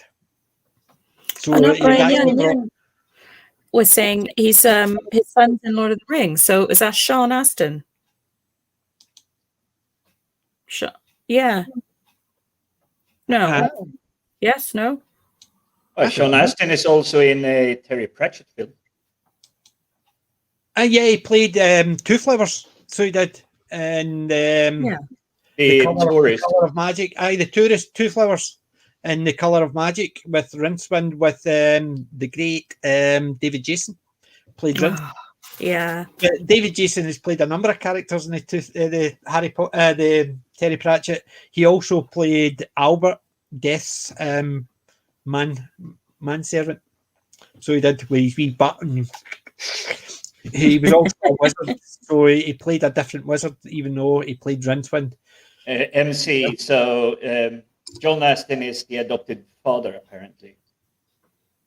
But I never knew that. That is really cool. I didn't know that. I've not got anything down there for where does it say? But there you go. It's once again the chat is making sure that we keep the facts straight. It definitely is, but that's what I'm saying. So we could. It's easy to go on a tangent with Bruce Campbell, but we'll try and finish off with the Bubba Ho-Tep. So we know what parts we liked and what parts we didn't like, but out of 10, shall we say, what would you class? How would you rate it? How would you rate Bubba?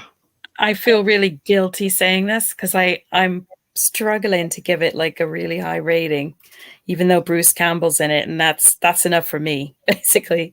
I'm gonna give it a 6.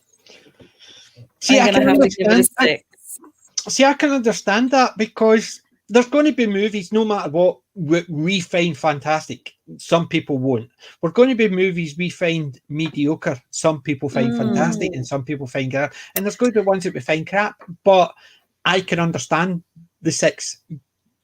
But Jim, what would you do? What would your... You see, for me, I do have like gradients on the scale. So on the 1 to 10. So a 5 for me, it was just the middle of the road film. It didn't add anything. It didn't do anything. Anything that is 6 and above is something I will watch this again.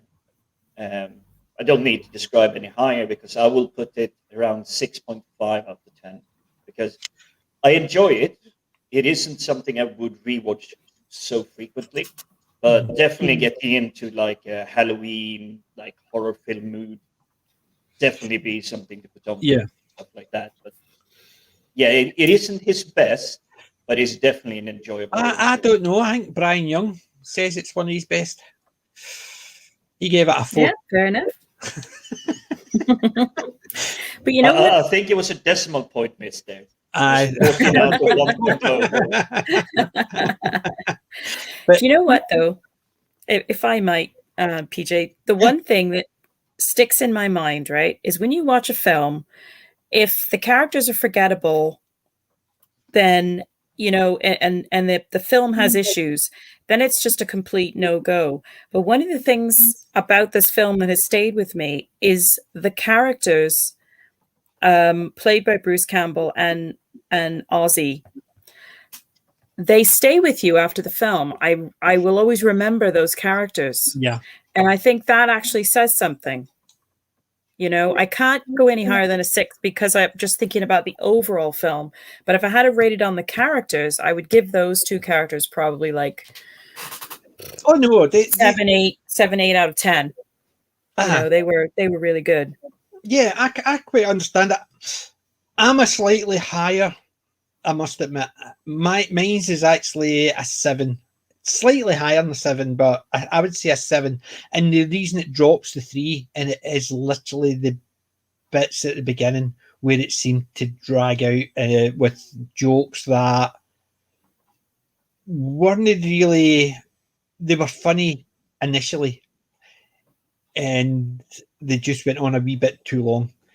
But I think the characters of, you know what I mean, Bruce is Elvis and Ozzy is Jack, and even the nurse, Ella Joyce, being the nurse, she was just superb in it as well. You could just see that no nonsense take about her.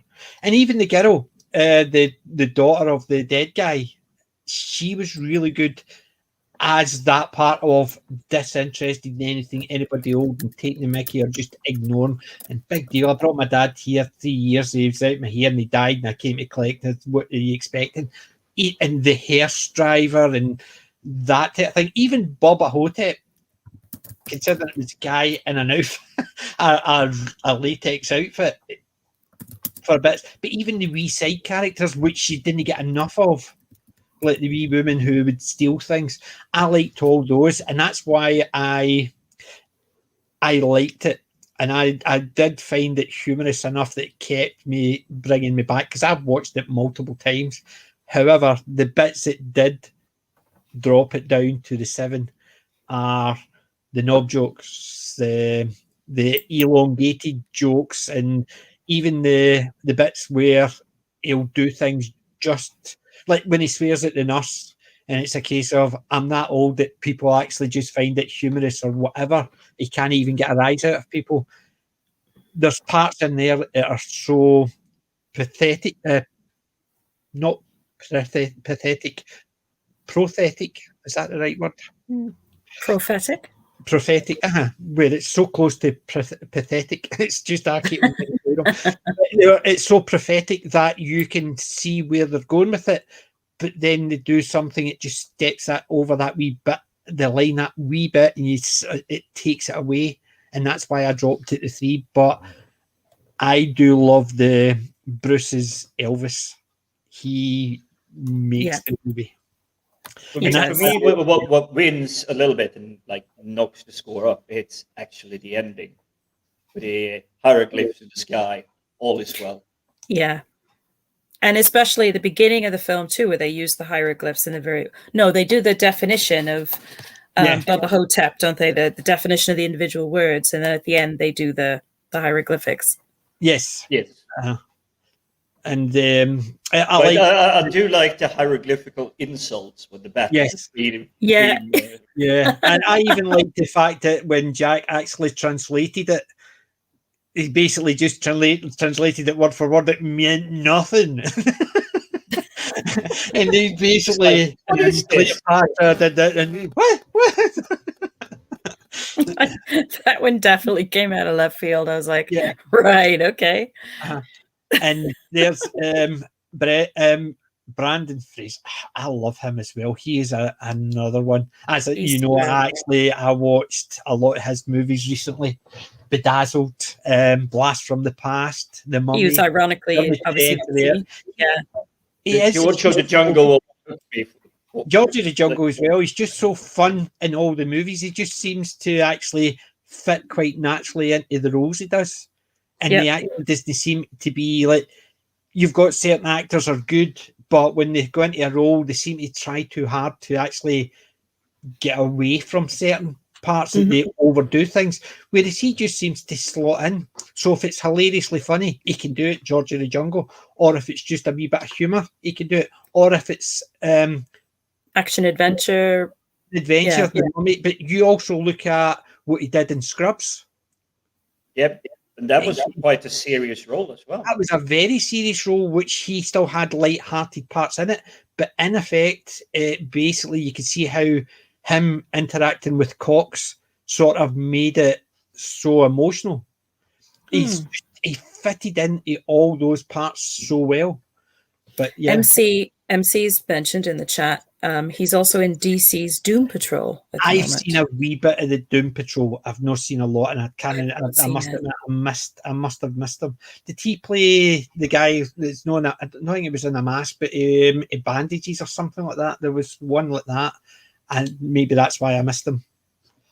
But I do like Brandon Fraser, so I might actually give that Doom Patrol another go. So we got a 6, a 6.5, and a 7. Which that's about fair, I think. I think so. So he is a robot, so that's probably why I've not noticed him, because obviously he's had something on that's hidden his face a bit. So obviously when I've been watching it, I've not paid that much attention to it. I didn't, because I'd never heard the Doom Patrol. It wasn't a comic or anything like that I've read, so I never got invested in it. I might give it a go if he's in it. When it comes to a scoring, though, IMDb 47,000 votes places Bubba Ho-Tep at 7.0 out of 10. That's pretty high, really, for it is popularity for what it is. Aye, I'm going to give it a rate it. I'm going to give it a 10. But I need to sign in. Bummer. I'll do it later. But yeah, I must admit, I thought it was really good, and I have watched it multiple times. There is wee bits and pieces sometimes. If it's on, I'll do something else because I know it's not going to be something that I need to watch that bit because it does nothing and it just takes you out of it. But there is. It's nice. I dropped the link for you in the private chat, Wendy, to Rotten Tomatoes. Check out that audience and critic score for Bubba Ho-Tep. Cool. Thank you. I will do that now. Basically, the critics actually gave it 79 and the audience gave it 79, both of them. That's interesting that they both They pretty much agreed. Not the best film, but audience and critics seem to be on the very same page when it came to it. And it's not to sort of belabor it, but it's definitely a Bruce Campbell factor. Oh, it definitely is. Because he's just one of those people, one of those actors. He's just kind of larger than life, you know. And I just enjoy. Yeah, I just enjoy anything he's in, really. And yeah, this is probably the first thing that I've seen that I didn't, I felt a bit let down, but it sort of redeemed itself a bit, at the end. But it's actually the lines, the quotes from it are so memorable and so funny. That's what's so weird. Yeah. I'm just looking at Ozzy Davis's actually. Bubba Ho-Tep was out 2002, and it wasn't his last one. So I don't know where I got that from. I thought Bruce Campbell had mentioned it, but he'd been in Presidio Man in 2002. He'd been in Touched by an Angel, which ran from 1996 to 2002. But in 2003, he was in Deacons of Defence, How to Get the Man's Foot Out of Your Ass. He was in Jag. Remember Jag? Oh, Yeah. good old TV He show. played in Jag in 2003. She Hate Me in 2004. Proud in 2004. And in 2005, he was in The L Word. I forgot he was in Touched by an Angel. Production times He can was lovely in sometimes that. be quite long. Yeah. So he may have shot something very early and it didn't air until maybe a year later. Mm. Yeah, it could be, but the looks of that at The L Word, the TV series, 2004 to 2005, I think. So you're talking about 3 years for a TV a series. It wasn't many episodes. It wasn't that many episodes. 15 episodes. And it went from 2004 to 2009. So it started in 2004. So I can't actually see him it being in for 3 years minimum. You know what I mean? Mm-hmm. So, but there you go. I must have picked that up wrong. I'm sure Bruce Campbell had said that it was his last one, but maybe it was his last movie. Even he did a couple of TV shows after that, but it was his last movie. That could have been something simple as that, and I've just misunderstood it. Because all the other stuff was TV. Everything else was at TV. So it was.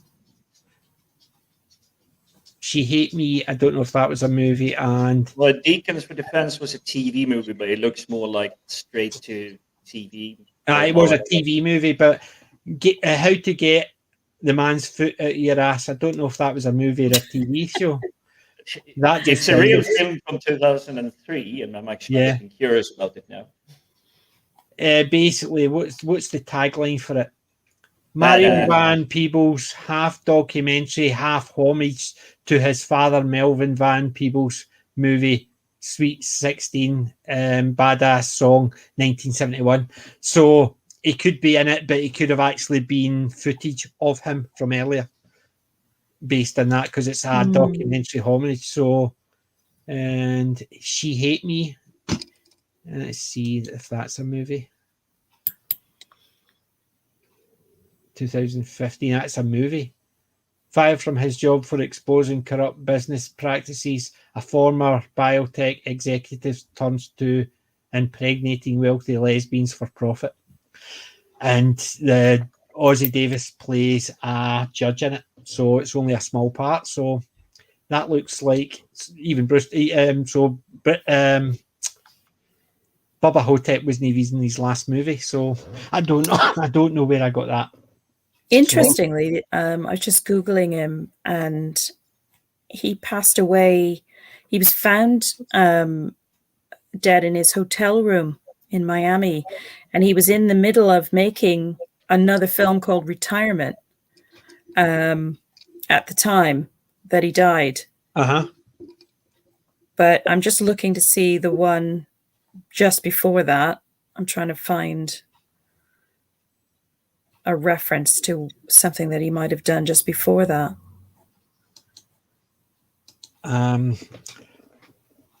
What a fascinating life he led as well. Quite an interesting backstory. He lived a long life as well. He did, bless him. He was 87. Yeah. But it just goes to show. And yet, I think it is, born 1917, died February 2005. Yeah. That is 87, God.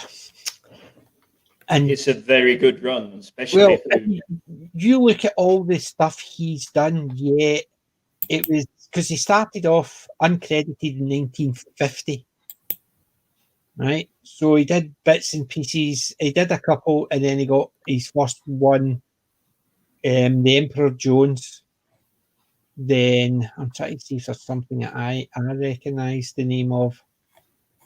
Car 54, Where Are You? He was in that. Jesus, I need to dig out. I've got Car 54, Where Are You? I'll need to dig that out to see if I can find him. see if you recognize him, he must be quite young then. Oh, you're talking about that was 1962. So he was born in 1917. So it would have been 30 odds. No, 40. It was still 40 years before Bubba Ho-Tep. He would have been 45 at that point, 1962. 1970. 45 he would have been. And that's when he basically started acting in 1950. He got a couple of smaller roles, and then 1953, but his first big one where it was in full 6 episodes was 1962. Other ones he had a bit here and a bit there, but then it's after that it took off, and I don't think he got the recognition he deserved because he did really good stuff. Looking back, I recognise a lot of these programs. You know what I mean? He was such a well-known actor. I mean, whenever I see his face, he's like a member of the family. He's like one of those actors that you've just seen him in so many things. Yeah, that he's just so familiar and so comfortable to watch on screen. And that's the sign of a good actor. And I think he actually brings gravitas to it. I think if Bruce Campbell was in it with anybody else, similar idea to him, the similar type of comic, I don't think it would have worked as well because Ozzie Davis is more straight, and I think even the humorous parts, he played them so straight that it was almost a case of, well, I'm not telling a joke. Like the bit when he says, I woke up and he had his mouth on that shit here. No, I just sucked my soul, and it's almost a case of, I don't find it funny, even though it was right off of Bruce Campbell's joke line. He brings it back still to serious, but it's funny because it's a juxtaposition between Bruce Campbell's a shit eater joke to him being, no, he's just trying to suck my soul out. And it's that type of thing. I think he played it, the seriousness of it worked quite well. So, and no, I've not seen Dune, and I don't plan to see Dune. Not until they've done the second movie. Well, I'm in two minds about that, but I have a feeling that there will be hype. There will definitely be a lot of these so-called journalists writing nonsense about it. There's never been a strong, powerful woman in Dune ever. Yeah. See, the thing is, I never saw The Lord of the Rings until all 3 movies were finished, because I watched a movie and then sit and waiting 2 years for the second part. Never do. I did it once, and I'm sitting there. I finished a movie, and I went, where's the rest of the movie? And he says, oh no, there'll be another movie in a couple of years. I'm not waiting 2 fucking years to see the second part of anything. So I stopped doing that. So I never went to pictures. So when the movie that is a little bit what destroyed it for The Matrix. That it was such a long time between one. See, The Matrix, the first movie, I've never had the second movie I watched and I didn't like, so I just basically No, but I think that time gap. But for Lord of the Rings, it was really great planning, marketing, the whole thing, and the films, each on their own, stand up on their own. You can thoroughly enjoy just one of the films and ignore the rest. Obviously, there is an entire saga, but one of the films alone stands up and holds up alone. Yeah, but because I knew they were continuing the story, so you would only get so much. Whereas like Back to the Future, to me, they're all individual stories. They hint at something that could happen next, but if you don't see it, it doesn't make any difference. That's No, but just then they also tiny hint that there might be another film back in the yes. future. So there's wee bits like that. It didn't bother me. So a wee hint that there might be another movie. So I never bothered about that. But I've no watched Dune and I've no plan to. But truthfully, I have seen the 1994 Dune. It's no one of my favourites. 84, you mean? And Wait, sorry, was it 94? No, I'm I getting thought- confused. I think it was 84. it could have been 84. Kyle Hold on. MacLachlan, whatever his name is, Patrick Stewart. 84. Yeah. 84, yeah. I like it. It's Not not the Brian. best film. Not Brian Young has actually mentioned it earlier. 1984. He only saw the 1984 version yesterday, so he's a wee tad behind. That's all right. He only got about 10 more years of good films to catch up on. Yeah. Nah, as I said, I'll just wait until they've completed it because I don't see the point. I'm not going to read half a book. I'm not going to watch half a movie. It's the same as a TV show. I very rarely watch a TV show if it's a week to week to week. I would rather just wait and binge the whole thing. So I would rather see the whole one season rather than an episode a week apart. As long as you see, for me, I have the cliffhanger or like the wait, the anticipation. It has to be really, really good between the episodes. Unfortunately, I haven't seen stuff like that in a very, very long time. But when they managed to do the seasonal, interseasonal cliffhangers in, say, Next Generation, even Voyager did it well. That's like, what's going to happen next? But you knew it was just like, it was the spring season ending, and you will get the next season in the autumn. It's like, go out, enjoy your summer, then come back to TV when the weather turns crap again. Yeah. Mr. Brown, you're saying if we don't go and see it, there'll not be a part 2. Then tough, there's not going to be a part 2 because I'm not going to actually go and watch something when there's not a part 2 ready to go.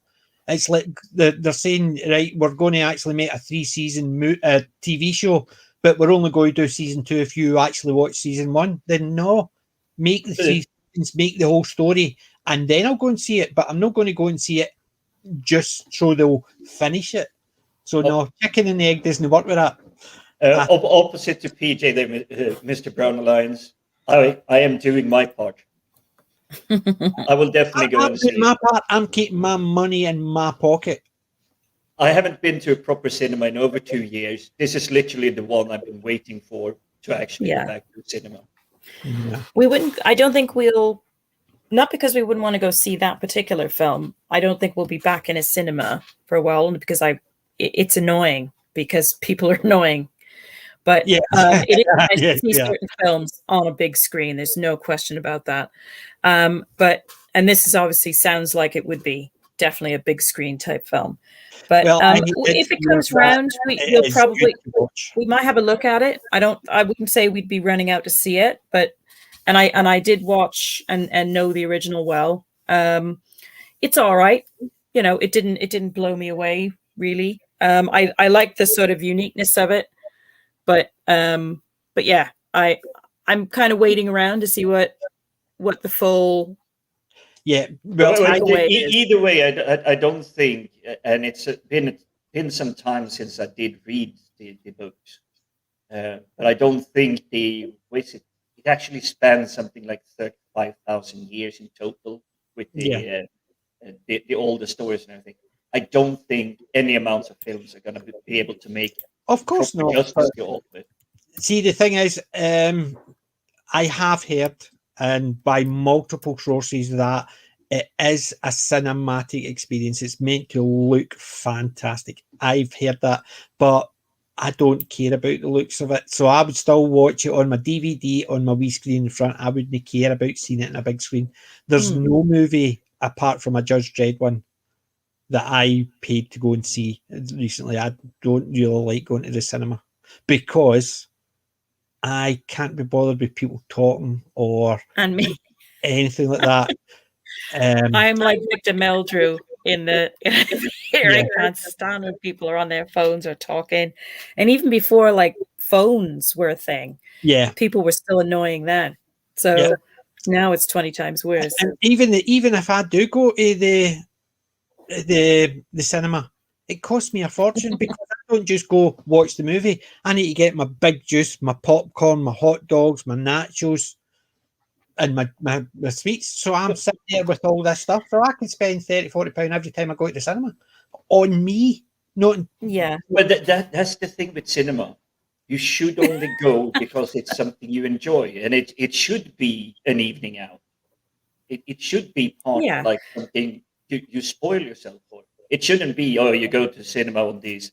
I mean, I like the idea of the cinema pass that I think it's Odeon has. Like, if you go Monday to Thursday, you can go and watch how many you ever like. But for me, cinema is like a once every 2 months. Yeah. And that's even when there is tons of films out that I would like to watch, because some I'd rather go and actually buy the DVD, the Blu-ray, and watch it at home. Yeah. Yeah. See, I've gotten very spoiled watching things at home. Yeah, I'm the same. I've never been a big one for the big screen. I didn't really care about it. I'm quite happy to watch it in the small screen. So as long as I can see it. And Mr. Brown.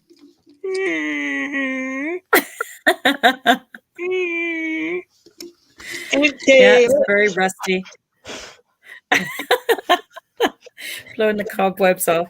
Yes, there was clearly not enough dust in that one. This is my moth sanctuary.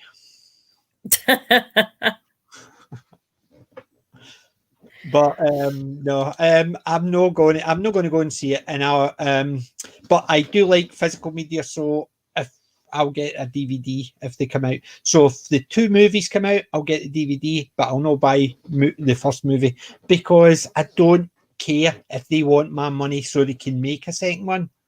I would rather they made the second one, then I'll pay for both. For me, I do agree with you there a little bit. If they did plan the story, they would have had it already at the storyboard, knowing like, we're not going to fit all of this into one. We need to have the second one ready to go and prepped and almost in production by the time the first one comes out, regardless of how much or how little it makes. Yeah. But it's just mine because I don't see the point. TV shows, I can understand watching weekly, like for instance, the Wheel of Time. I'm going to watch that, and if they release it once a week, I'll watch it. But because it's a TV show, I'm also not expecting it to be. I'm expecting it to be an arc throughout the whole season, but I'm expecting each individual episode really to stand on their own because they will have to have a story to keep you going, as well as adding parts so you'll come back for more next week. Well, I know you know the books, but if you think about the books, you have several big individual events just in the first book alone. So you can have an entire episode just around Two Rivers. Yeah. An entire episode around Shadow Logo. Well, you can. But the thing is, that's what I'm saying. You, a TV show in general, like you look at Babylon 5, that had an overarching arc about the Shadow Wars, but each individual episode still had a story within it, but the arc still went from episode to episode. So if you missed any of those episodes, you can miss the whole arc. I can understand, but you didn't need to actually sit and watch it still to enjoy it. You didn't need to actually care about the arc to actually enjoy each individual episode because they were still self-contained, even though they had parts it went throughout, and that's what I like. But it was also so subtle in Babylon 5. You didn't realize that you were part of a very big story arc until you were probably getting in on season 2. You didn't realize that there was a lot more there. Because initially it's more like lore building. It's like, there is this world, here's the one. Not to spoil anything in case there's someone that has still not watched Babylon 5. But, Satra says he's not the one. Aye. So but there is that. Yeah, definitely. Anyway, shall we wind up with the fact that A, we've no seen Dune. B, sorry, Mr. Brown, none of us are going to see it, or well, some of us are not going to see it, so we're not giving them their money so they can make part 2. And we'll not give them money until they've made part 2, so it's their choice.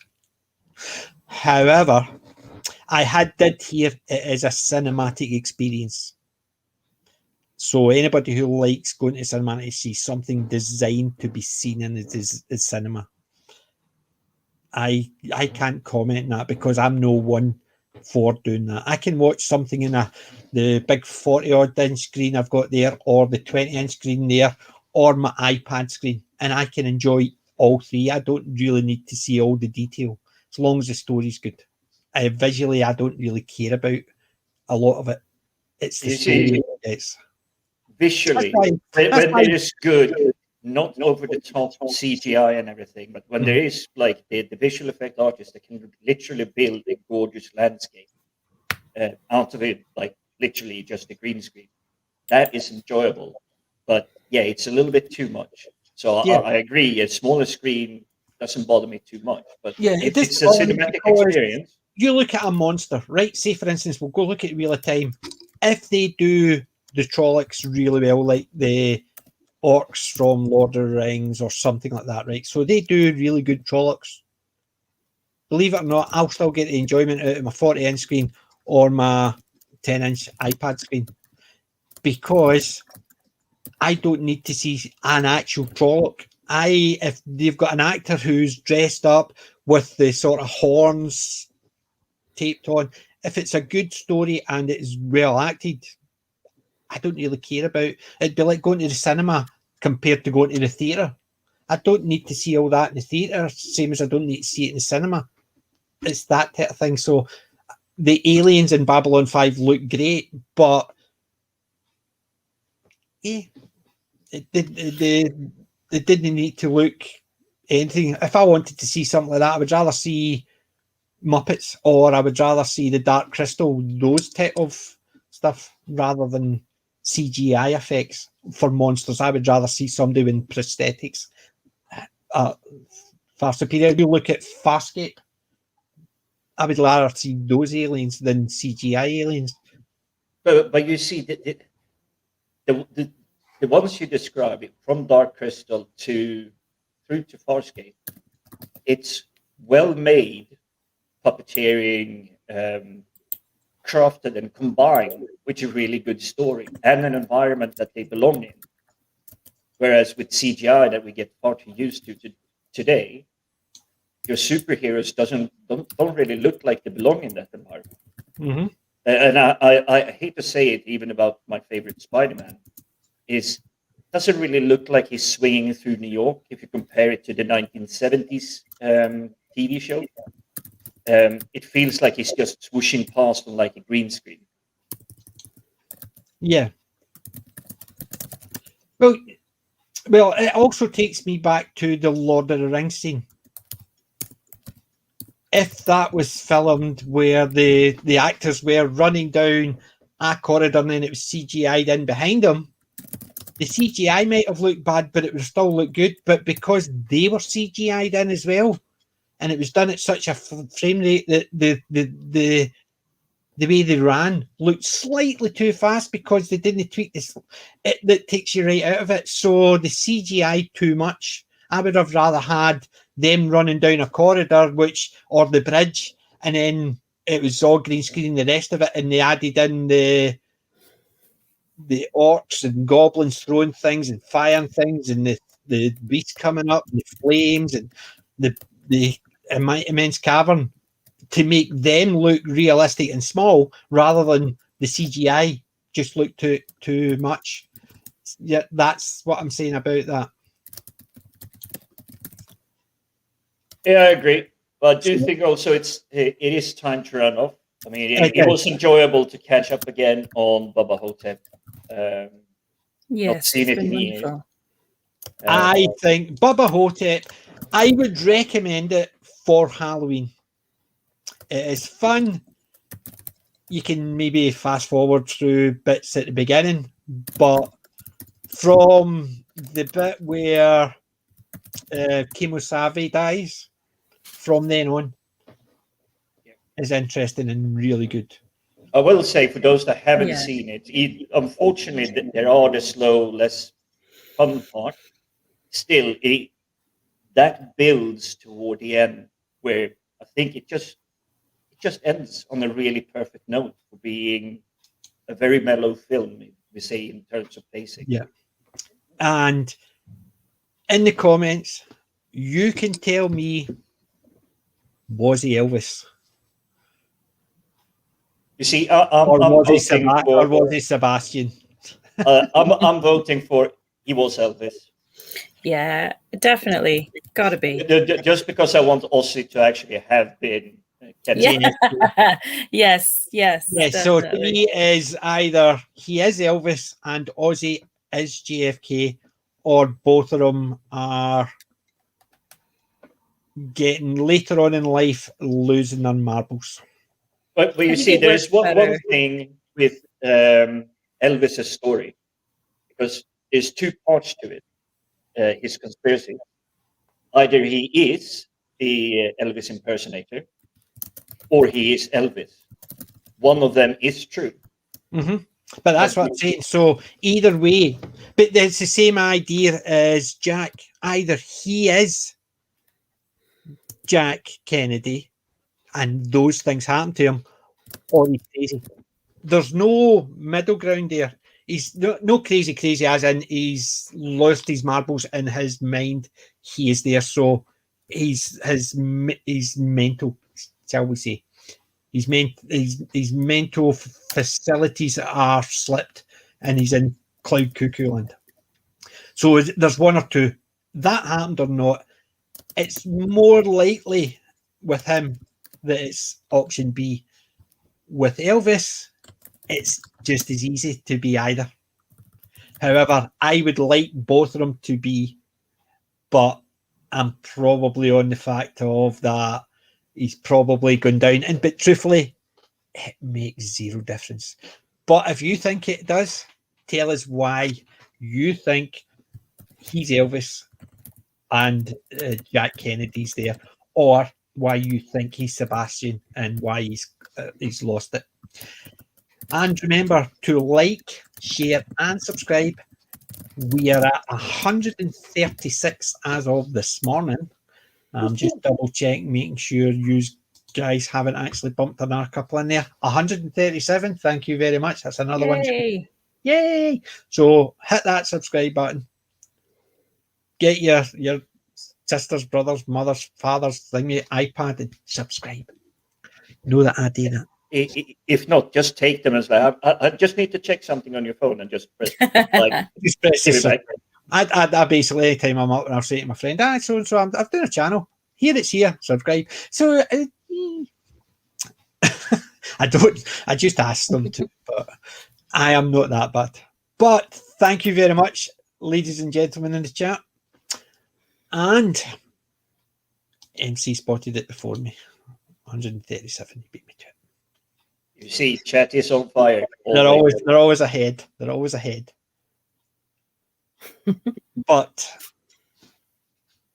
remember, I'm not old. I'm classic. PJ maybe out, and I'll see you next Wednesday.